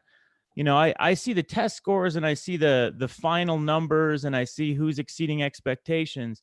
But are you a leading performer when it comes to special education results and identification and management? Can you tell us a little bit about that, what your identification rate is and how you manage it? Do you use response to intervention? Do you use severe discrepancy model? What programs do you use? What testing regime have you had in place for a number of years? What does a high performing district look like with regard to third grade reading? Mr. Chairman, Senator Rothfuss, I'd be glad to. We have, since 1996, provided intensive training for our graduate level training that we do through UW on a university-based program called Read and Recovery. Matter of fact, a University of Wyoming professor back in the day was trained full year. UW released him for that. We do math recovery as well. We assess directly every single child in first grade that is struggling to read. And there then is assigned a teacher that's intensively trained through graduate study. And they're not just trained for a couple of weeks, they are in training intensively all year. And then they continue to receive graduate level training through the graduate classes at UW by a teacher leader. And they are provided feedback intensively based on how accelerated those kids are. We have the best results in the state regarding the acceleration of struggling readers, bar none. And our acceleration rate is profound. A matter of fact, our Title I schools, we're over 35, 36% poverty in this district. Our Title I schools outperform our non-Title I schools. Every single elementary school and junior high school are blue ribbon schools. And you don't get blue ribbon unless all children are accelerating at a high level. So we have, I would say, the most extensive reading intervention program in the state. So we address every single child that is not able to read at a high level. Those children accelerate at a very high level and catch up to their peers and keep going. Yeah, go ahead. Senator Rothfuss, do you have a follow-up? Senator Landon. Mr. Chairman, thank you. And Superintendent, just curious, in your district, what does the early childhood setup up north look like? we've alluded to that throughout the morning and early afternoon, and we all know that that's an important thing. But in Wyoming, we've got all sorts of things going on out there, and I'm just curious what your community looks like on early childhood. Mr. Doherty? Mr. Chairman, Senator Landon, we have a strong relationship with Whitney Benefits Foundation, which is one of the strongest educational foundation programs in the state. They're a leader. They have provided Sheridan College, and by the way, we have an excellent relationship with Sheridan College, with an early childhood liaison who directly works with the school district on early literacy and early math foundational learning, math logic. Like I said, we have a math recovery program that's just as intense as our reading recovery program. And what our early childhood liaison does is work not only directly with our preschool and childcare providers, but they also work one-on-one with parents. And parents that are struggling as parents on, gosh, what do I do with this child? You know, when you leave the hospital, they say good luck. When you leave the animal shelter, they give you 20 questions on are you able to take care of this cat? When you leave the hospital with a human being, there's no questions. They just shoot you out the door. So we really believe that, and we're trying to get down even younger. We hit as young as possible, but we think we ought to hit those kids as soon as they're born with those parents and work intensively on, gosh, what is it to be a parent today? And what can I do with this child? And what can I do with the reading to my child every night? What does that look like? How can I build those strong relationships with those parents? So we have a tremendous relationship with Whitney Benefits and Sheridan College. So that's mainly what we're trying to do, is reach out to those parents right now. Thank you, Craig. Appreciate it. Okay, any further questions of Craig? Craig, thank you very much. I did try to call you back yesterday, by the way.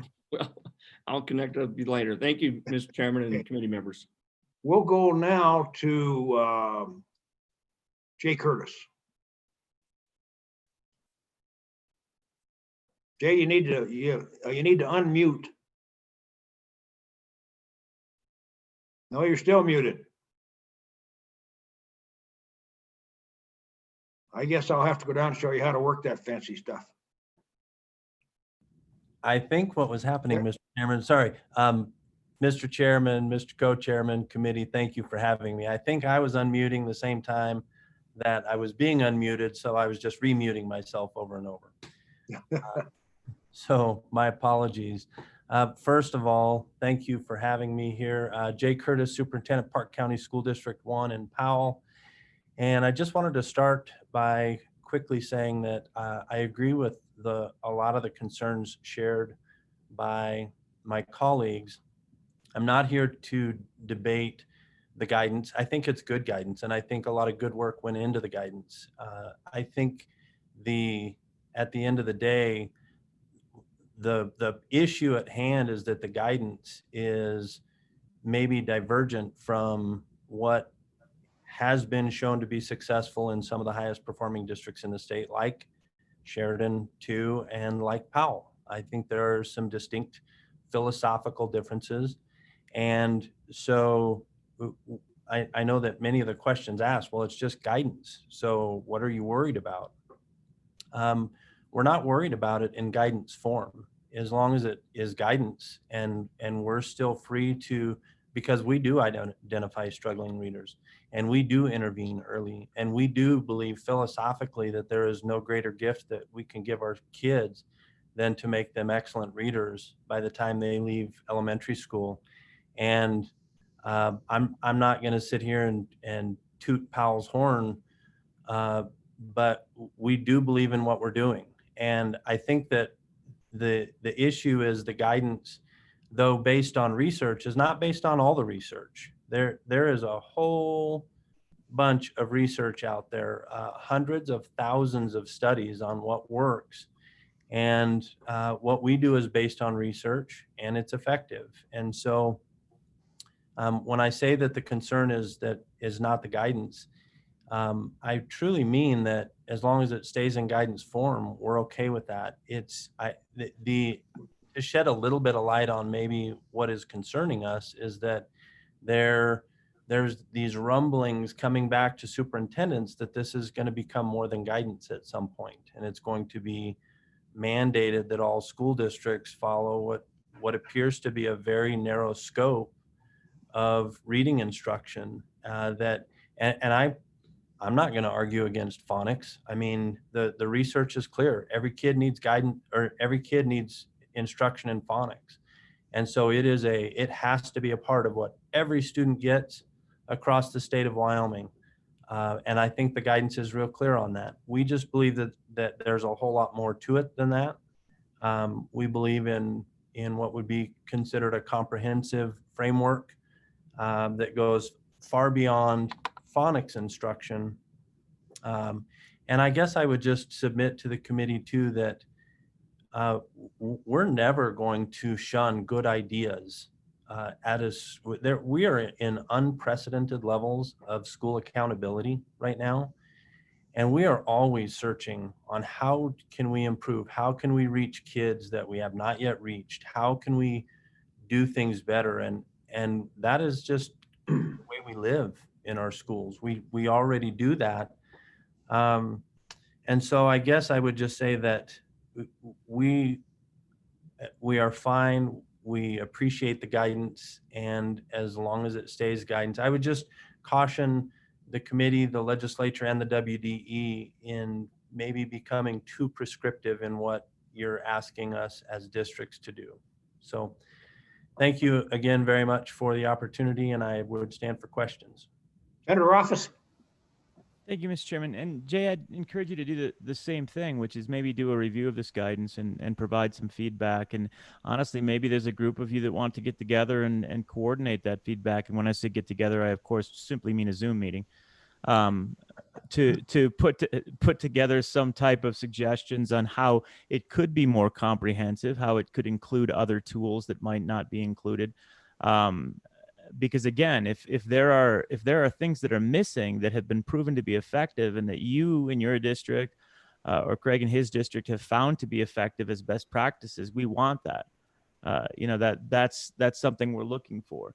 The legislation that kind of led to this, obviously the House Bill 297 from 2 years ago, it was the impetus for bringing this forward.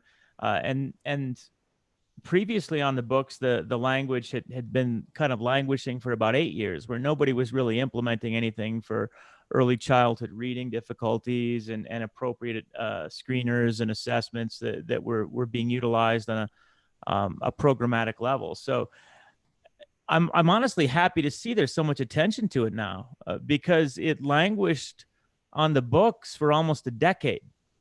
Nobody said anything about it. Nobody got together. Nobody even complained that it wasn't good enough. Now, House Bill 297 comes along and you're telling us it can be done better than this guidance document we have. Well, bring it. If you've got better, bring it, because we're all interested in the same objective, which is, an incredible quality of education in K-3 for reading.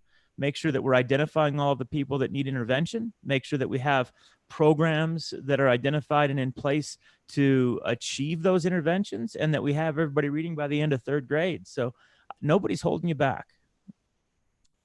Mr. Chairman, Senator Rothfuss, I appreciate those comments very much, and I agree. And I think that I could be totally wrong, and so forgive me if I am, but I guess it does feel like some of us districts were left behind in this extremely important discussion for our state. Mm-hmm. Some of the districts that have demonstrated decades of high performance were maybe not included. And I'm not saying that in a way like, oh, gee, my feelings are so hurt. I just think that this is too important to not hear from all of us. So I appreciate those comments, and I do intend to make Powell part of the conversation.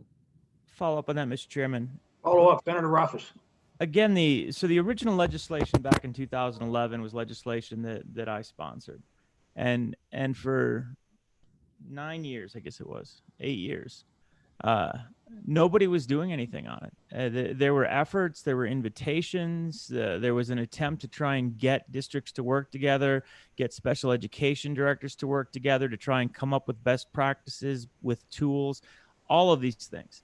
So I would suggest that if you actually went back through the emails over the last 9 years, looking for invitations to become involved in K-3 reading best practices, you're going to find them.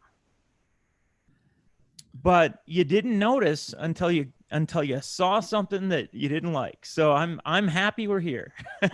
Mr. Chairman, Senator Rothfuss, I will actually say that this is only my third year in Powell, but in Meeteetse, I was part of that, and we identified students with dyslexia in our district.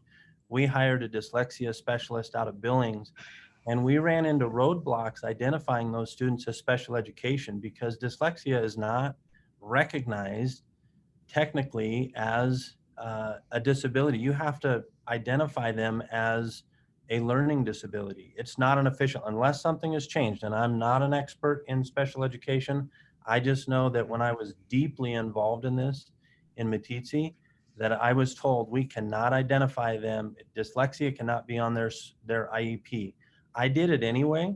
I hired specialists, and I know today I can stand confidently and say that there are a couple kids who went through Meeteetse who are in college right now and being successful because of the work that we did. So this is important to me, and it always has been. I'm just saying that through this process of developing guidance, some of our voices were not solicited.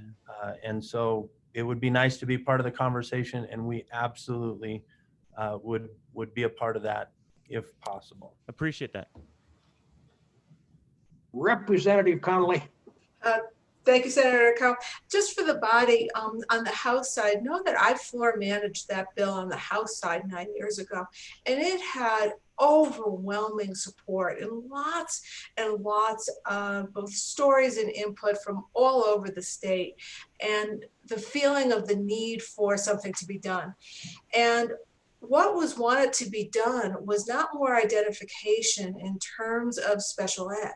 In fact, it was that idea that we wanted to be able to help kiddos early on before they got so far behind that they needed an IEP. And so dyslexia is not a learning disability that's recognized, that's out there. My son is dyslexic. I mean, he had an IEP that had other health impairment on it. Right, and that was a real hassle, and all the soups on there wouldn't understand what that means in order to get another health impairment on an IEP. But that's not what we wanted. We wanted kids to be identified as quickly as possible and for interventions. And there was lots of pushback because districts didn't know where were we going to get the services to be able to do it. And honestly, it was, we want you to do it. We want the identification and we want the intervention as quickly as possible. And then some districts stepped up. Some districts just said, yes, I'm going to do it. And it sounds like Superintendent Curtis, you were one of them. Others didn't.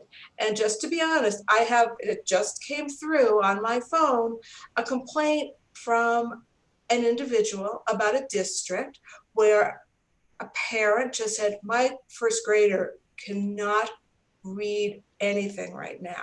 Please evaluate. The response from the district was, second grade is when they'll start reading. Don't worry about it, right? That just came through in the past 2 seconds. All right, one bit of anecdotal, but honestly, it can't be like this where X is happening in one district, Y is happening in another district, right? Some superintendents are fine with the WDE directives, others aren't. I'm going to just pile on and ask you all to get together and come back and report to us, you know, what you have done so that honestly, first and center is the identification of kids and getting them the help they need, right? That's what we all want, right? We all want that. And the notion that it should be WDE control, it should be local control, I wasn't listened to. Honestly, I just would like to understand, certainly before we start the new school year, right, that there are systems in place to help kind of the kindergartners coming in who need help. Can we ask that of you? Mr. Chairman, Representative Connolly, I appreciate your comments. And I will say that part of the struggle, and I was around when that legislation, when you all were pushing that legislation back in 2011, and it had nothing to do with the resources from my perspective. And maybe you heard something from other superintendents, but there is still debate out there on whether or not you can screen, quote unquote, air quotes, for dyslexia. There is a debate. There's a legitimate debate. There's no question that you can identify struggling readers at an early age. And we in Powell have wonderful systems for doing that. But the idea that there's a silver bullet screening test out there still is a challenge for districts. And so if I were to ask for guidance to meet the statute, it would be provide us a tool that is reliable and valid for assessing that. And, you know, that would be a great tool for us to have. But right now, I have not seen that. I know that there are some that have been talked about. But then once we do, again, I would say allow the district to work through our processes to help those students, and don't become overly prescriptive in how we are to do that. That's, at the end of the day, I guess, where I fall. Okay, any further questions? Senator Ellis. Thanks, Mr. Chairman. And just a little follow-up. I remember when that K-3 reading bill came to us on the Senate side a few years ago, what we heard was that the statewide YTOPS screening tool wasn't being well received by a lot of districts. And I believe it was Natrona County School District that wanted to opt out of it. And so the bill they brought was an opt-out idea. And my concern is, you know, my children go to Laramie One. So if we have, by and large, all of our districts are using a tool that's not working well, good for Casper. Those kids, you know, they're going to opt out. But what about those districts where they haven't identified a better screening tool? And so, you know, I just want to kind of throw that out there, that my philosophy on this is it's really important that we get these kids reading and identifying readers that have struggles. So just exempting certain districts is not, I think, when you look at some of our objectives of wanting to make a difference on a statewide level, not my preferred approach. And then again, I still am struggling with this. I could say, like, I don't think there's one perfect method that teaches all kids the same. I think multiple methods.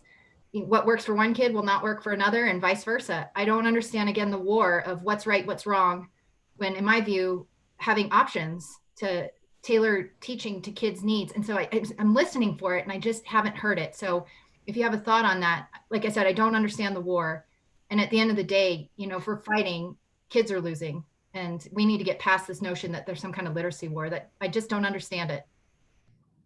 Mr. Chairman, Senator Ellis, the reading war itself that keeps being referenced is so robust and so big that it would be impossible in this meeting to really fully describe the differences. But the best way that I can say it is that there is a philosophical divide on what works for teaching kids to read the best way.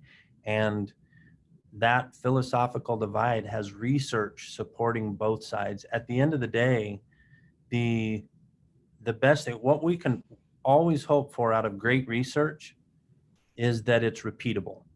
That when you do a study and you find something to be true through a study, or you see something happen, that you can repeat those good results elsewhere.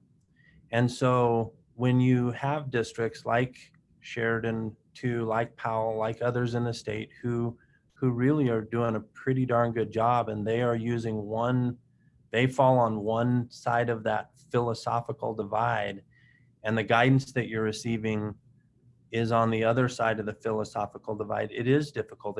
And we don't want a war. It doesn't have to be a war. And that's why my earlier comments of just as long as it stays guidance, and as long as we're doing well, and as long as we're identifying kids, and as long as we're moving those kids forward, then we should be allowed to continue to do that. And I know that there's nothing that you've said in this committee thus far has given me any indication that it's going to be different than that. But I will say that word on the street is that there is a movement underfoot. And so that is what we're worried about. And that's all. Any other comments? I just received an email from our acting superintendent, former SPED director here at Park 6. Says that dyslexia is included in the Wyoming's definition of specific learning disability, chapter 7. So I just pass that on for the benefit of the committee.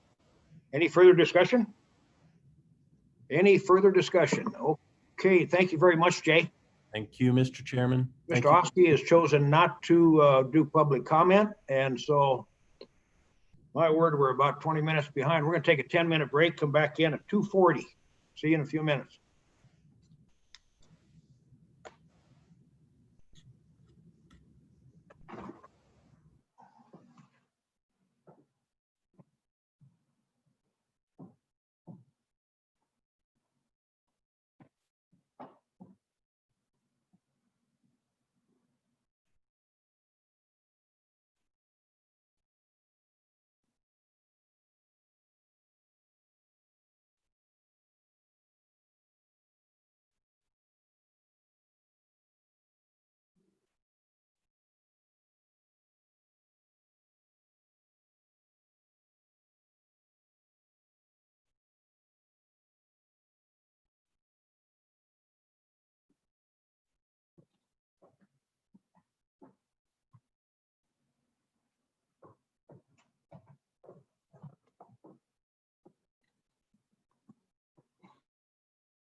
I think we're getting ready to go here.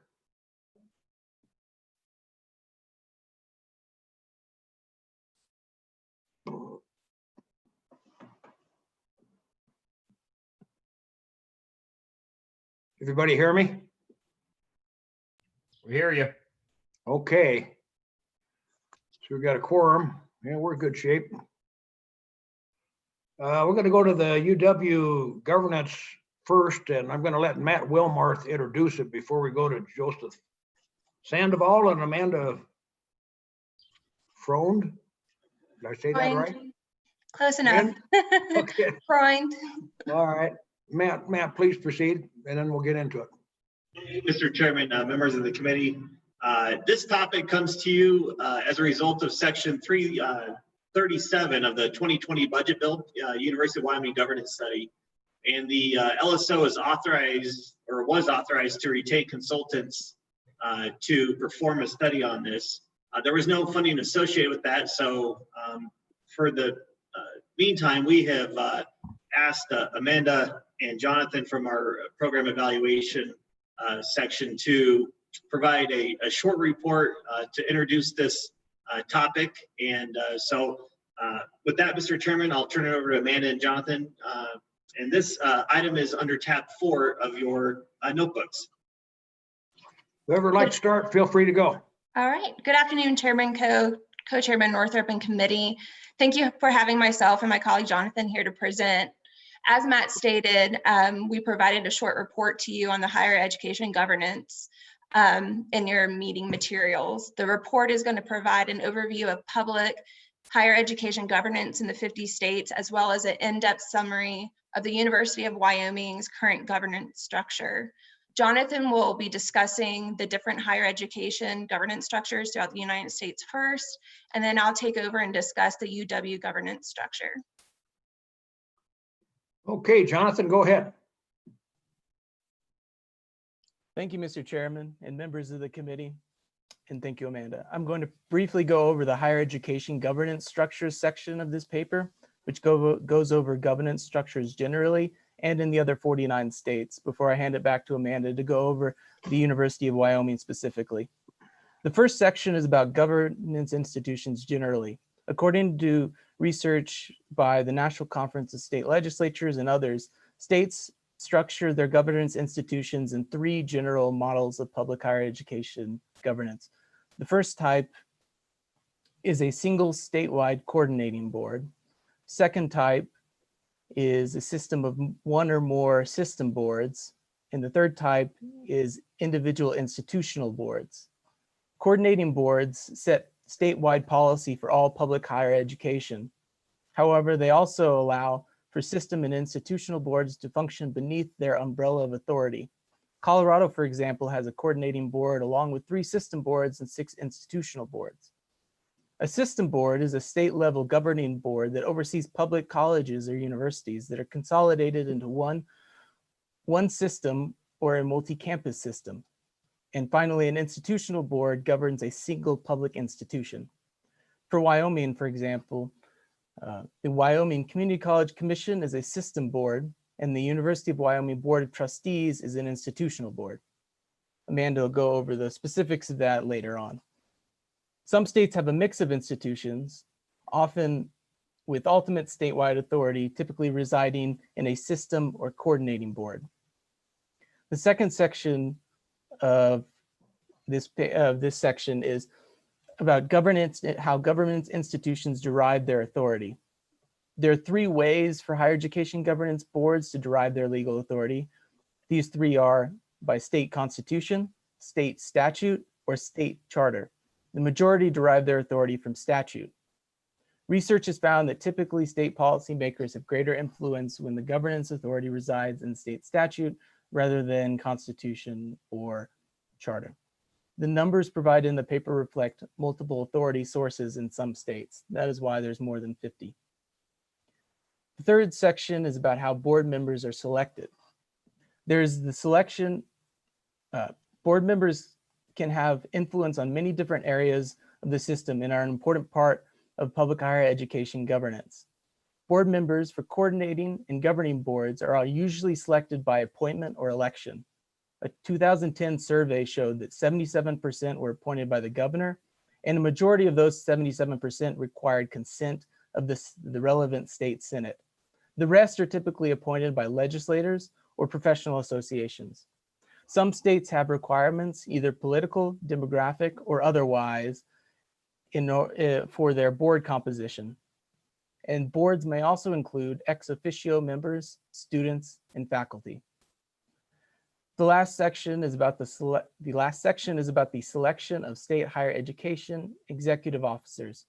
The higher education executive officer is the most senior person charged with guiding post-secondary education policy in their state.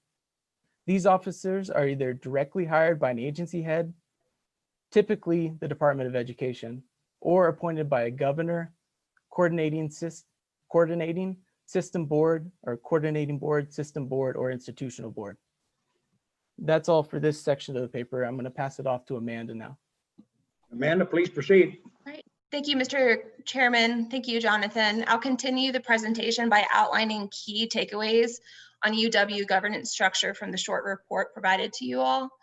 So legal authority for governance of the University of Wyoming is provided by Wyoming Constitution, Wyoming statutes, the bylaws of the trustees of the board, and the University of Wyoming regulations. Constitutional authority for the governance of the university is set forth in Article 7 of the Wyoming Constitution, with Section 17 specifying that the university, its lands, and other property shall be managed by a board of trustees. Per the Constitution, the board shall consist no less than 7 members that are appointed by the governor with advice and consent of the Senate. The president of the university and the superintendent of public instruction shall be on the board as ex officio members who have the right to speak but do not have the right to vote. The Wyoming Constitution establishes the power and duty of the legislature is to raise taxes or otherwise provide the support and maintenance of the university and prescribe the duties and powers of the University Board of Trustees by law. So going on to the Board of Trustees, powers and duties, Wyoming Statute 21-17-201 states the government of the university is vested in a board of 12 trustees appointed by the governor. No 2 board members shall be residents of the same county, and at least 1 trustee shall be appointed from each appointment district established. Not more than 75% of the board should be registered in the same political party. This statute further expands ex officio members of the board to include the governor and the president of the Associated Students of the university. In 2014, the director of Wyoming Community College Commission was also included in this when Wyoming Statute 21-17-207 was enacted into law. The term of office for each board member is 6 years. The powers and duties of the board are outlined in Wyoming Statute 21-17-203 and 21-17-204. And if you would like an outline of these duties and powers, please refer to pages 8 through 10 of your report. And that outlines all of the duties and powers. Per Wyoming Statute 21-17-203, a chairman, a secretary, and a treasurer shall be elected and perform duties outlined in the bylaws of the board. And the bylaws of the board also define the terms of office and the times for the specific meetings. Wyoming statute also requires that the board report to the governor through the chairman. The board shall report the progress, condition, and wants of the university of each school or department, the course of study in each, the number of professors and students, the nature, cost, and results of important investigations, and such other information deemed important or required by law in Wyoming or in the United States. In addition to Wyoming statutes, the board's powers and duties are also outlined in the bylaws of the board and UW regulations. In the bylaws of the board, we look at Articles 1, 5, 6, 7, 9, and 10. These have to do with governance of the universities. These articles include statutory creation and authority, duties of the officers, the chairman, vice chairman, and treasurer, other officers, the committees of the trustees, including their responsibilities, UW regulations, and also the president of the university. Per the bylaws of the board, Article 9 states the rules for the government of the university and its branches, designated as the UW regulations, may be adopted, changed, or amended at any regular meeting or special meeting of the board without prior formal notice. However, any intention must be presented as a formal motion for action by the board. University administration is also under UW regulations. These regulations are comprised of 12 sections. UW Regulation Section 1 pertains to governance and structure and provides organization of the university, roles and responsibility of the staff senate, and explains the authority and intended use of the UW regulations and standard administrative policies and procedures for the university. Within this regulation, we move on to administrative officers. We'll find the duties and the powers of the president of the university are outlined in statute, the bylaws, and the bylaws of the board and UW regulations.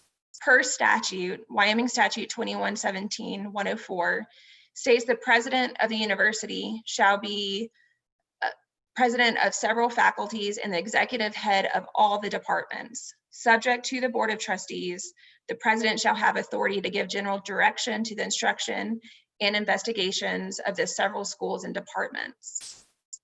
The president may also be charged with duties of one of the professorships. In the bylaws, they further define the powers and duties of the president, requiring the president to inform and advise the trustees with respect to the operations of the university and its relationships, and to serve as an ex officio non-voting member of all of the public trustee committees. UW regulations provide authority and responsibility of the president in UW Regulation 1-1. These authorities and responsibilities outlined in UW regulation include enforcing UW regulations, delegating authority and responsibility to other members of academic personnel and staff of the university. Any major areas of authority have to be approved by the board.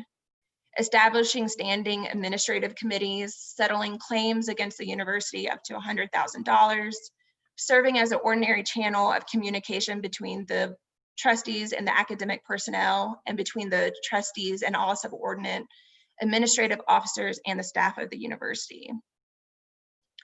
This regulation also states that the president shall have other principal administrative officers. These duties and responsibilities of the administrative officers are also found in UW Regulation 1-1, which establishes the administrative organization of the university.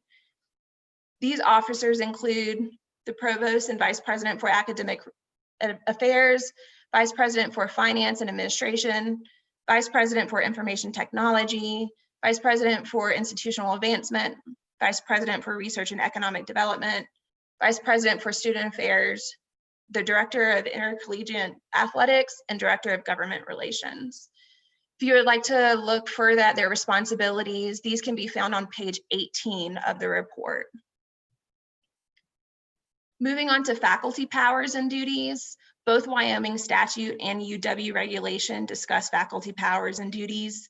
Wyoming statute 21-17-103 defines the faculty as president and professors of the university, and states the faculty may enforce rules and regulations adopted by the trustees for the government of the students, reward and censure students as they may deserve, and generally exercise such discipline in line with university regulations. The statute also entrusts the immediate government of colleges or departments of the university to their respective faculties. Faculty powers and duties established by UW regulations can be found in UW Regulation 2-1, UW Regulation 2-300, and UW Regulation 3-200. These regulations include designating the membership of the university faculty, providing basic organization and processes through and by which the university faculty may function in the exercise of its authority and responsibility, and discusses the faculty senate and how they shall seek to determine and establish educational and academic policies which promote and protect the interests and welfare of the university community. In addition to faculty senate and faculty duties and powers, UW regulation also discusses the staff senate. UW regulation 1-3 discusses their roles and roles and responsibilities. The staff senate shall be a representative body of the university's staff, employees, and shall be advisory to the president. This concludes the key points of the information outlined in the short report provided to you. Thank you for your attention during this presentation. At this time, I'm happy to take any questions regarding the short report, as I'm sure Jonathan is too. Questions of Amanda? Any questions of Amanda? So Amanda, thank you very much. Let's see, does Jonathan have any further comments, or what are we going to do with this committee? Just we're just receiving this. It gives us a comparison of what's going on around the country, and then breaks down specifically what the governance structure is at the university, if I'm not missing something. Anybody have any comments? Senator Office. Thanks, Mr. Chairman. Senator Landon had his hand up first. He can go ahead. Senator Landon.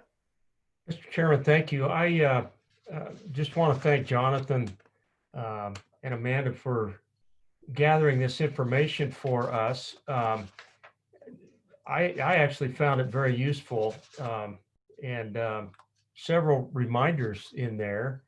But the piece that is in the back of my mind is that we really haven't had an opportunity to explore much of what's going on elsewhere. And it's kind of hard to compare yourself to things that might be working out there. Not to suggest that this isn't working, but I will say this, Mr. Chairman, I've had a lot of constituents over the last handful of months ask me what's going on at the University of Wyoming. I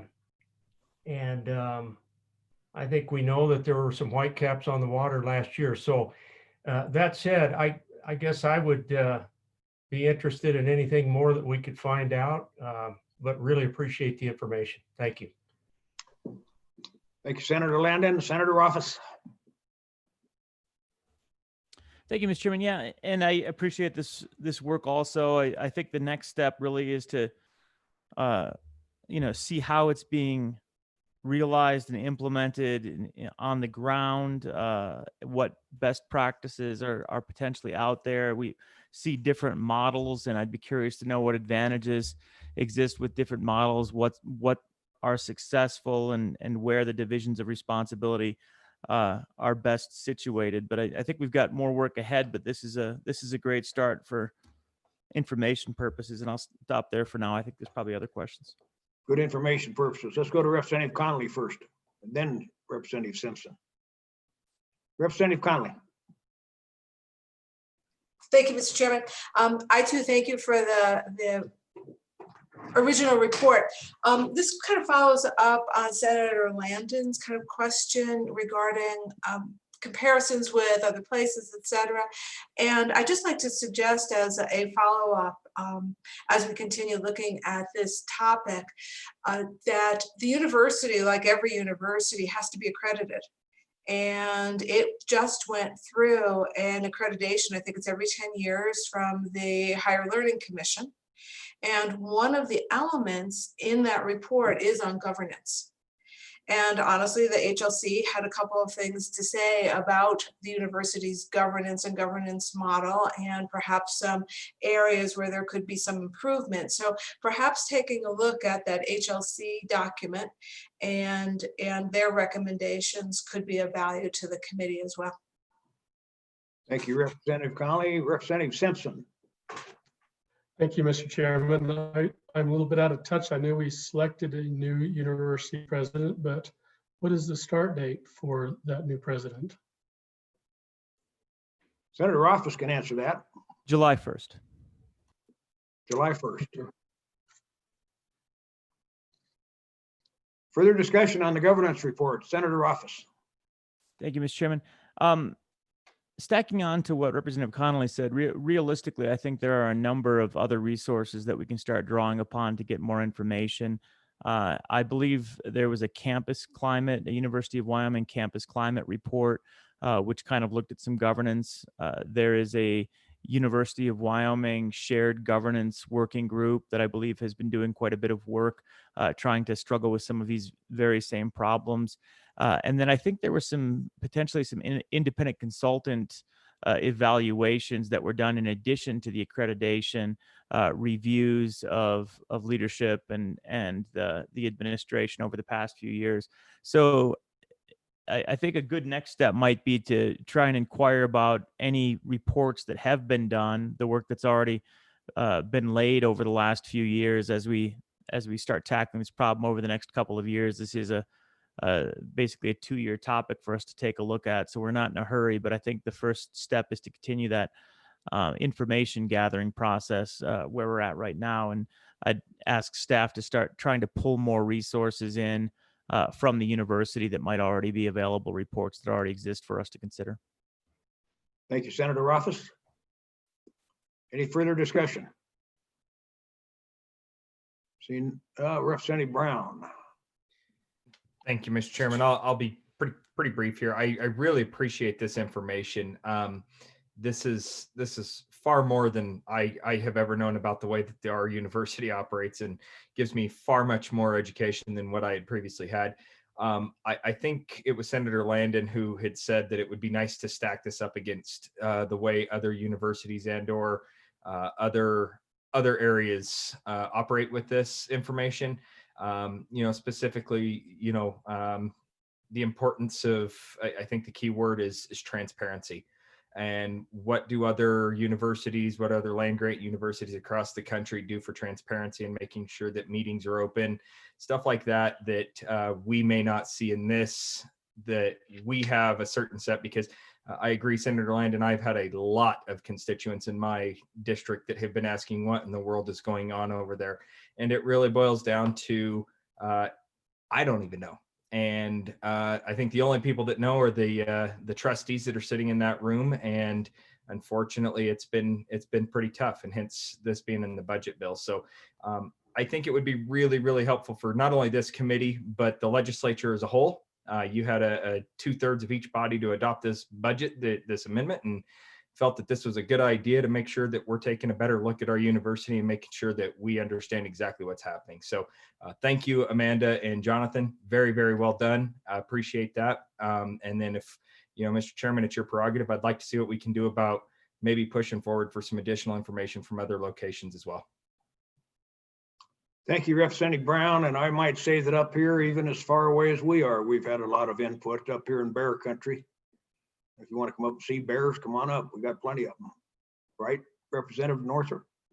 So with that, if there's no further comment, we'll go to public comment. We have Teresa Evans, is that correct, from the University of Wyoming? Welcome. Mr. Chairman. Tara Evans. Teresa is my what my father calls me, so sorry that pops up. I am Vice President and General Counsel at the University of Wyoming. I don't have any public comment. I just wanted to be available for questions since I do work with all of these government's documents every day, all day. And we are happy and looking forward to working with LSO and in any independent person that you bring in. And we have a lot of documents that we could offer if you would like them. Senator Landon, you have a question for Tara? Thank you, Mr. Chairman. And it's Terry, is that right?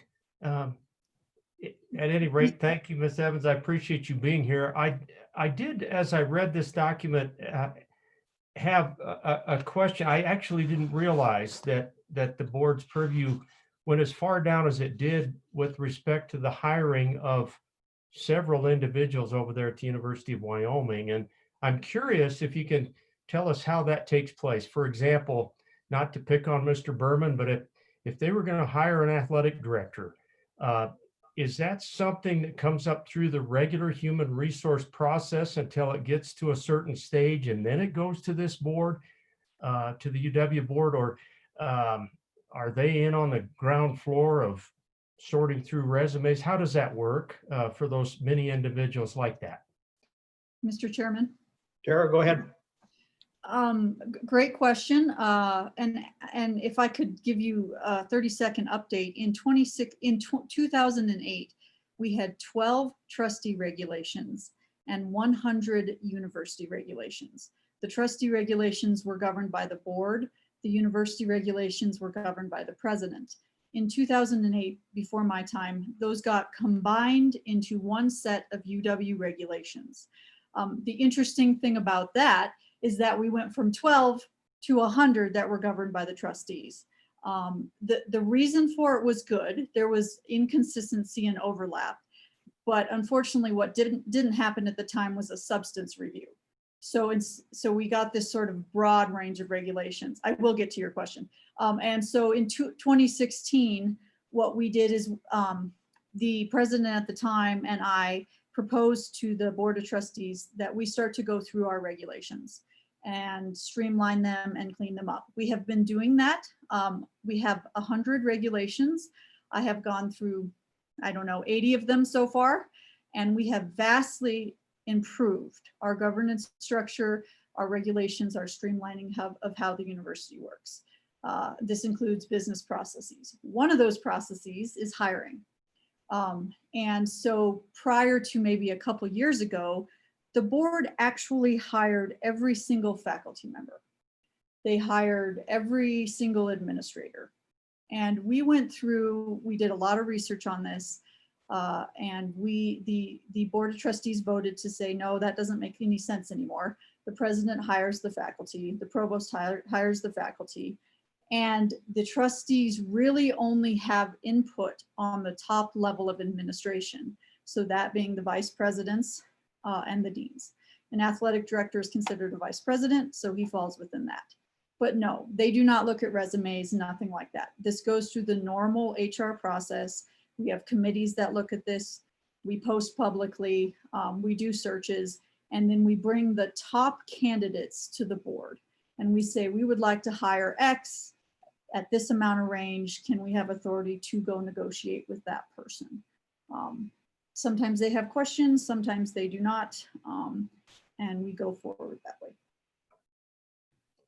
Thank you very much. That's helpful. Thank you. Okay, any further discussion here?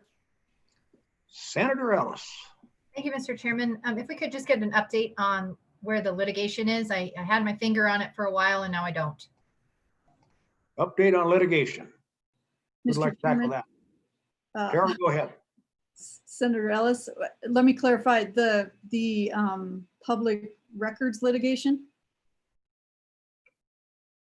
Is that what you're looking for? Yes.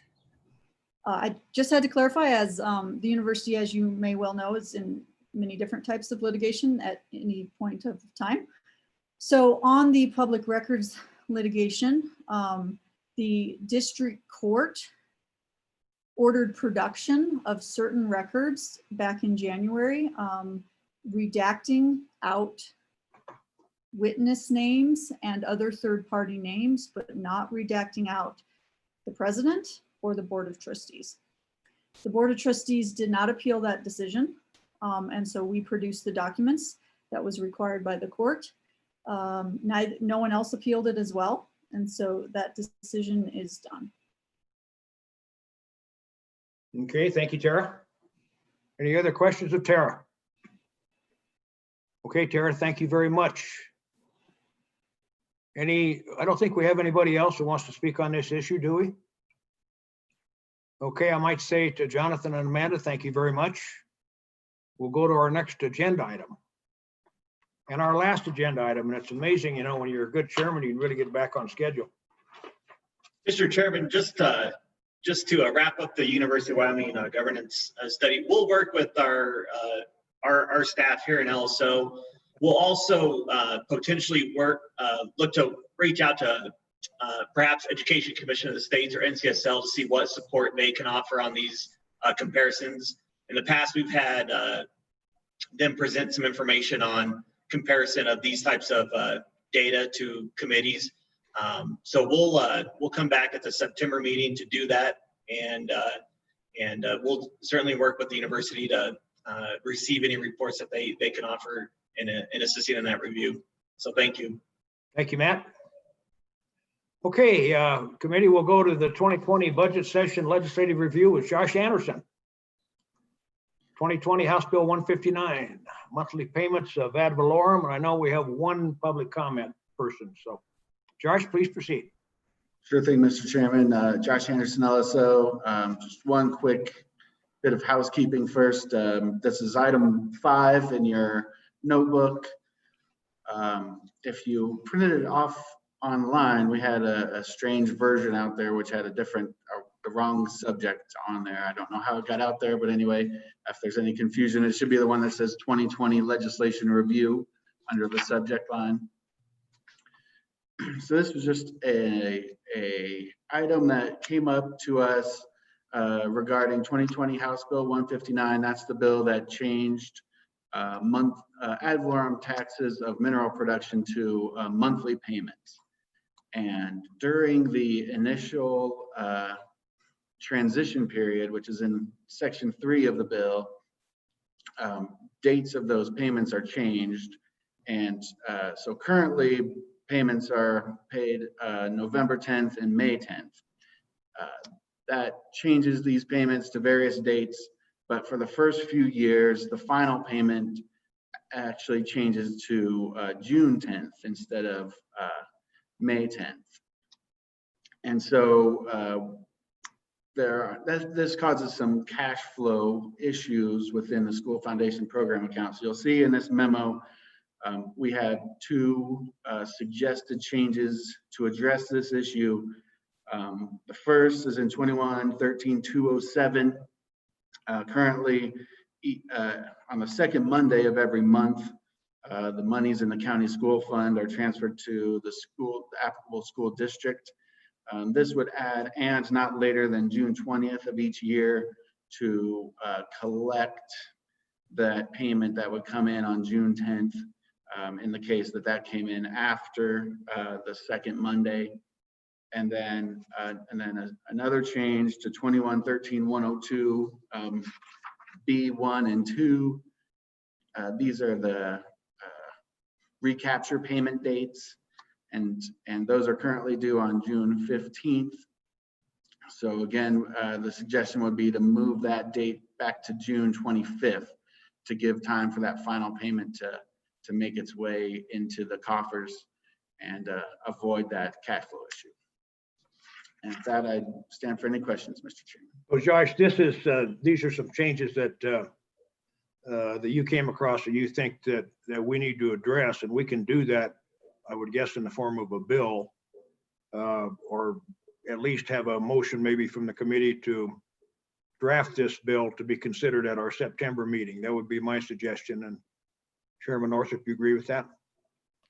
Yes, Chairman Coe, I think that's a great idea. Unless there's any questions of Josh, we'll go ahead to public comment. I know that Pete Overmuller at the Petroleum Association had signed up, I think, for public comment. Pete, are you there? And Mr. Chairman, he might be getting on now. Yeah, here he comes. There he is. Pete, we're on public comment if you'd like to comment.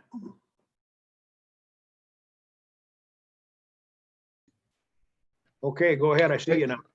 Thank you, Mr. Chairman. Pete Obermuller, President of Petroleum Association of Wyoming. I don't know that I have anything to add. Unfortunately, my the YouTube kind of went a little wonky there for a second, so I'm not sure precisely what Mr. Anderson just talked about. Really just, Mr. Chairman, doing due diligence, given that this issue has such an enormous impact on my members. Wanted to just make sure that that I was aware of those changes. And also, quite frankly, Mr. Chairman, being in front of this committee just completes my bingo card of testifying in front of all 9 standing committees. So happy to be here. Nice to have you at education. We don't see you very often here. Ever, in fact, Mr. Chairman.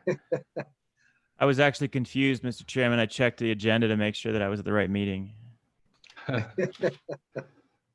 This your 4th day of Zoom, Senator Ruffus.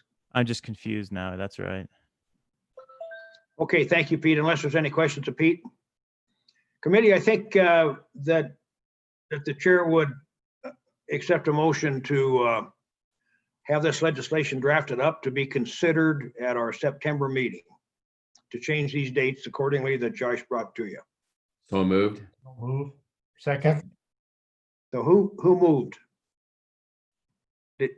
Representative Northup moved, and who seconded? Senator Landon. Is there any discussion? Any discussion? All those in favor of the motion, raise your hand.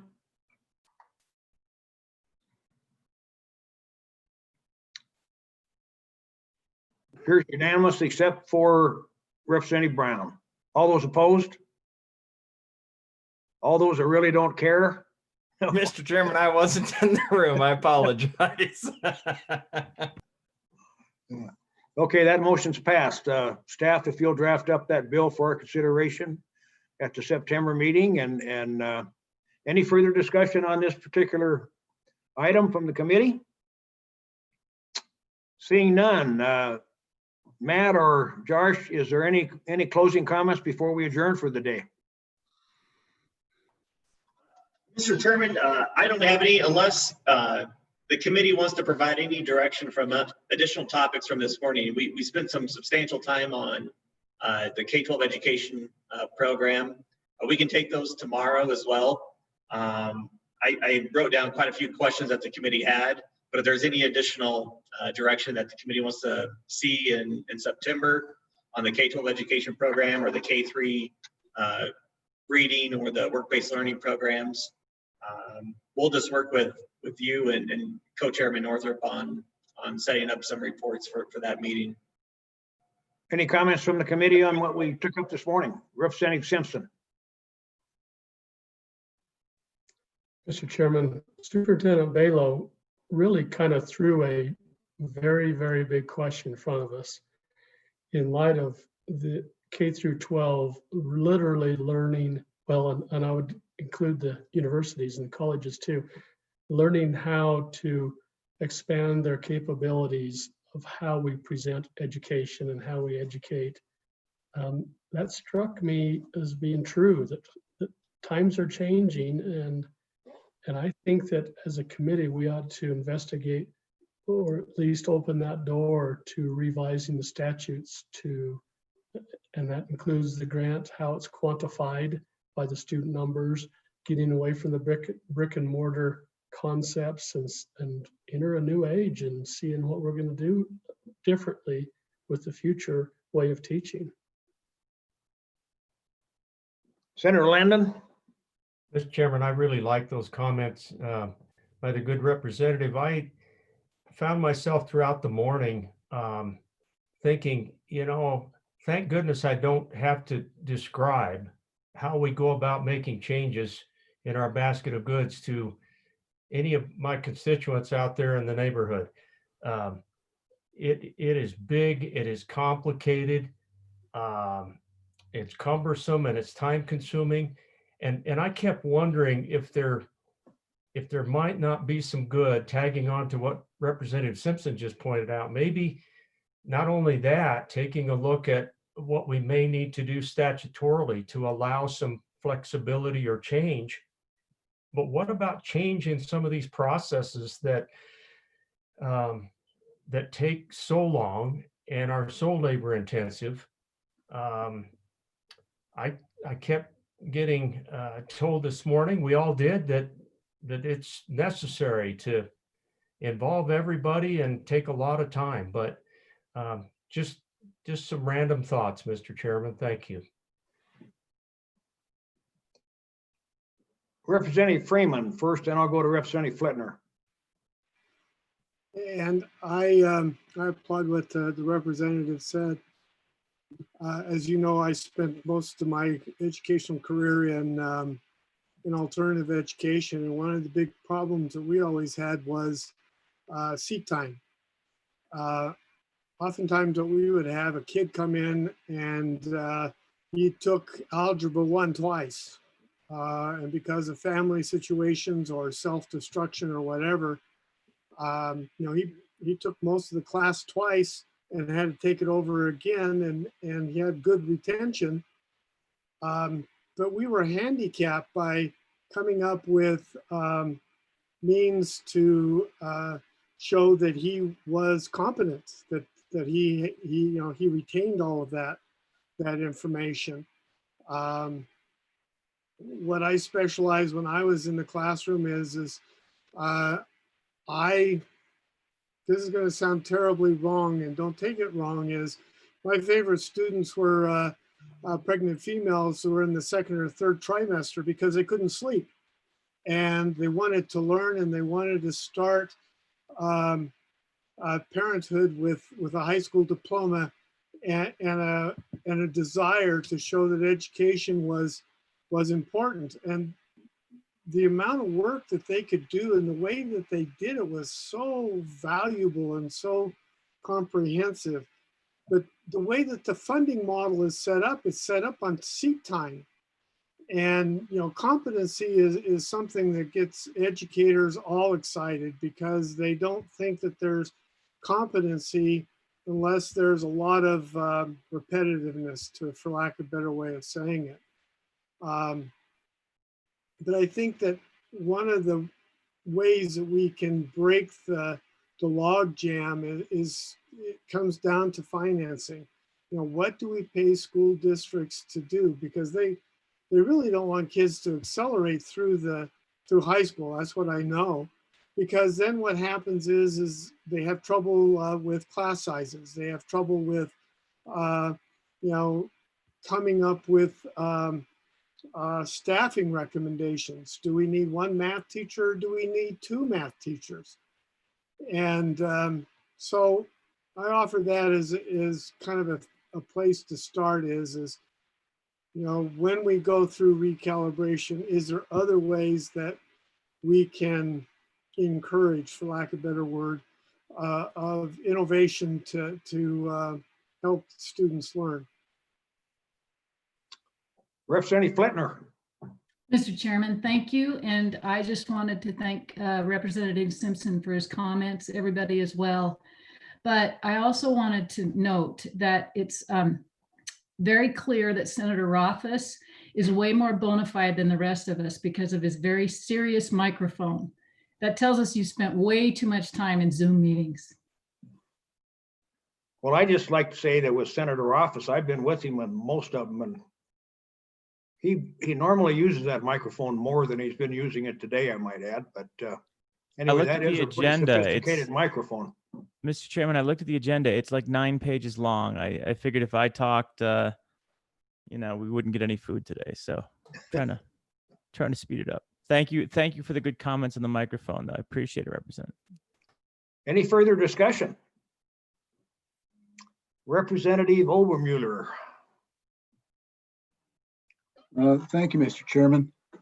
As you look at the issue of the drop in revenue sources in our state, and you apply that to the revenue sources that are dedicated to education, I'm wondering if we shouldn't be looking at what our tax capacity actually is in funding our schools going forward, as opposed to looking at specific taxes, for example, a 1% sales tax, or looking at how to fund it with a specific tax, but looking more at it from the standpoint of what our tax capacity actually is. If we set up some type of a metric to be looked at in terms of what other states do, and maybe on an average tax basis, determine what our actual resources are in terms of funding education going forward. Well, I appreciate those comments, Representative Obermuller. You know, it's interesting. I had a visit with our county assessor a couple of days ago, and I was county commissioner for 8 years, and with local ad valorem based on local assessed valuation. Actually, the assessed valuation in Park County is going to be up here now when they're looking at the new budget, because that's based on production a year ago. I said, so if I see what's going on out there, and remember that the K-12 school foundation program is funded roughly, it used to be 62% of local ad valorem assessments, assessed valuation. It's down in the 50s somewhere last I saw. A year from now, locally, as a local resource, we're looking at what the assessor called a devastating decline in local ad valorem based on mineral production in particular. So a year from now is when the huge hit, I think, hits the school foundation program. I could be wrong, but that's my perception of what's going on out there. Now, Matt, am I right in my percentages? I used to be over 60 through local ad valorem. Now it's in the 50s. Mr. Chairman, you are correct that it's going to be below 50% going forward. Okay, thank you. So I think that's a good discussion to have, Representative Obermuller. Do you have a follow-up? Go ahead. Yeah, I want to make it clear that what I'm talking about in terms of tax capacity is not based on what our current tax rates are, but what tax capacity based on some kind of average rates throughout the nation. If we were taxed at just some average level across the spectrum of the revenue sources, what would our tax capacity be compared to our actual current tax effort? So that we kind of know what we have to work with. I know that you have stated in the past that we can't cut our way out, we can't tax our way out. But as you start to flesh that out, what does that really mean? If you start looking at our tax capacity, could we actually, can we solve this with reasonable tax regimen? And if not, then where do we go from there? Just another way of evaluating our situation, Mr. Chairman. Thank you. Yeah, my comments were only about where we are now and how we raise money for K-12. Representative Simpson. Speaking of finances, Mr. Chairman, in 2 weeks, the recalibration committee meets for the first time. I think there's 3 of us that are on that, but Speaker Harshman has indicated that all of us can and participate. Could you give us some guidelines there? Do you know any additional information of how we're going to participate and how the rest of us are invited? I don't. I can only tell you it's on the 24th and 25th. I think I'm right there, Matt. And we specifically said that in the recalibration process, the members of the Joint Education Committee could participate. Yeah, Mr. Chairman, you are correct. Members of the Joint Education Committee that don't sit on the recalibration committee are able to attend the meetings, and so we'll certainly invite the members to the meetings through the Zoom invite. And there's no salary paid to the members of Joint Education Committee that aren't on the recalibration committee. There is per diem available through the law. So it will email and mail hard copy members of the Education Committee the materials beforehand as well. Yeah, and the 3 are myself, I think you, Representative Simpson, Senator Rothfuss, and I'm not sure who else off the committee. No, I'm not on it. You aren't on it? Nope. That's right. Representative Connolly is on it along with Senator Rothfuss and myself. Anybody else? Okay, further comments? Representative Flitner. Representative Simpson. So Matt, will we be able to provide input during the debate and not vote, or how does that work? Or are we just going to be muted and just observe only? Mr. Chairman and Representative Simpson, it'll probably be chairman prerogative, and I'll certainly give Chairman Summers and Chairman Kinski a heads up that we'll do this a little bit differently than we have in the past. Obviously, it's not a joint meeting of the 2 committees. It's a invitation to the Joint Education Committee. But I will inquire with our co-chairs of the select committee to see how they want to facilitate any input from the Joint Education Committee members. Thank you. Yeah, that'd be good, man, if you do that. That'd be good. Okay. Anything to come before the committee before we adjourn? Senator Landon. Mr. Chairman, just real quickly, I thought Representative Obermuller brought up a very interesting topic, and I don't know how much we can get done between now and September, but that kind of information, I I think is going to be valuable, whether we intend to do anything with it at this point or not. But given the climate and given what we face going forward, I don't think it hurts to do as much homework as we can. And so I guess if it takes a second, I would sure encourage that we maybe try to see if our staff can help us with a document to meet the expectations outlined by Representative Obermuller. Okay, that sounds good. Matt, is that possible? Mr. Chairman, you bet. Okay. That'd be very worthwhile information for us to have in September. Representative Connolly. Thank you, Mr. Chairman. And I want to go back to Representative Simpson's questions about recal. And I'm just wondering if it would make sense if there was a letter or a call from the chairman of the committee to the chairman of the recal committee that would allow for participation by members of the education committee, at the recal meeting. I mean, we allowed for per diem because we thought it's so important that members of education attend, and anyone from education who had attended often spoke. And so it's just an idea that it would be acceptable for members of the committee to at some point be asked for any of the education committee be asked for any of their questions as we move forward. My recollection, having been on previous recals going back to 2005, we've always included the Joint Education Committee to be able to attend. I don't recollect, I don't, Senator Office, anybody else been around this for a while, recollect where JEC's been allowed to participate and ask questions?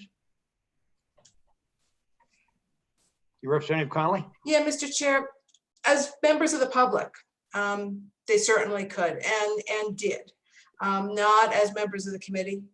But this is a different time and we're participating in a different way. And it is that wanting the encouragement of the ed committee members to be there. Just an idea. Which I think is a good idea. Any type of input we can have where ultimately the final product is going to work its way through would be beneficial in my way of thinking. So without objection, if the co-chair is in favor, Senator Ellis first before I finish up.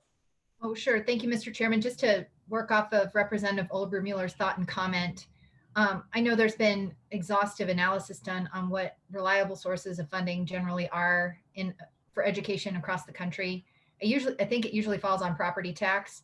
And so if there's any information we can get, I know that there's been discussion about cigarette tax, increasing liquor tax, all those kind of ideas to fund education. But typically, some of those thoughts you have to think, well, do we really want to fund education, hoping that maybe we'll derive more from cigarette sales? And I think the answer might be no. And so just kind of thinking through some of those types of tax issues as they're available. Good thoughts, Senator Ellis. Okay, Chairman Northrop, you agree that we can send a letter and ask that the members of the Joint Education Committee can participate in the debate? I think it's a great idea. Comment side? I think it's a great idea, Chairman Coe. Let's Okay. get it done. Senator Office. Thanks, Mr. Chairman. As far as the process, there's sort of two ways to go about that. They obviously can make public comment, but I think the question is whether they're kind of in the room to raise their hand and interject as we're going through debate and questioning or not. And I think that might be something for co-chairman to talk about, give some thought to. I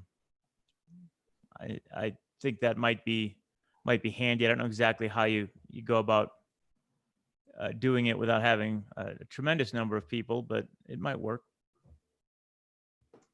Yeah, we actually, that's almost like voting. If we have something that comes, recal brings up something for a vote. Are you saying, Senator Office, that the members of JEC get a chance to raise their hand if they're in support of it as well? No, I'm sorry, Mr. Chairman, that was unclear. I just meant kind of asking questions and joining in the discussion instead of just waiting for public comment. There's Okay. sort of two phases to be involved in. One is the discussion side and the other is the public comment side. I don't know which way the committee feels would be better, but it would get relatively unwieldy. You've got, I think we've got 12, if I'm not mistaken, 12 members of the recalibration committee.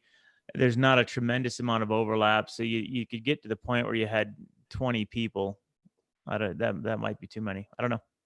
Mr. Chairman, it'd be a total of 23 people. We have 14 on this and 12 from the select committee. That's 26 and less than 3 overlap.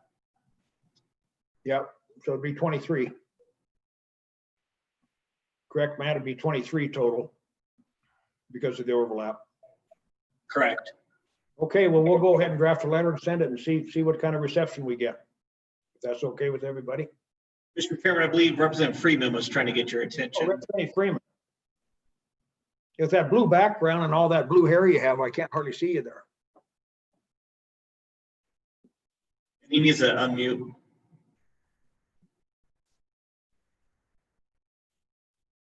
Mr. Chairman, I've gone through several of these recalibration, and it always depends on the numbers, is what was brought up.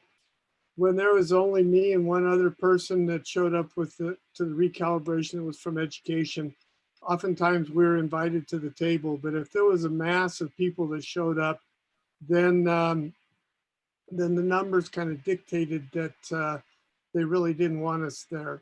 So, that's just some background information for you when you write your letter. Okay, thank you. Thank you, Representative Freeman. Anything else, committee?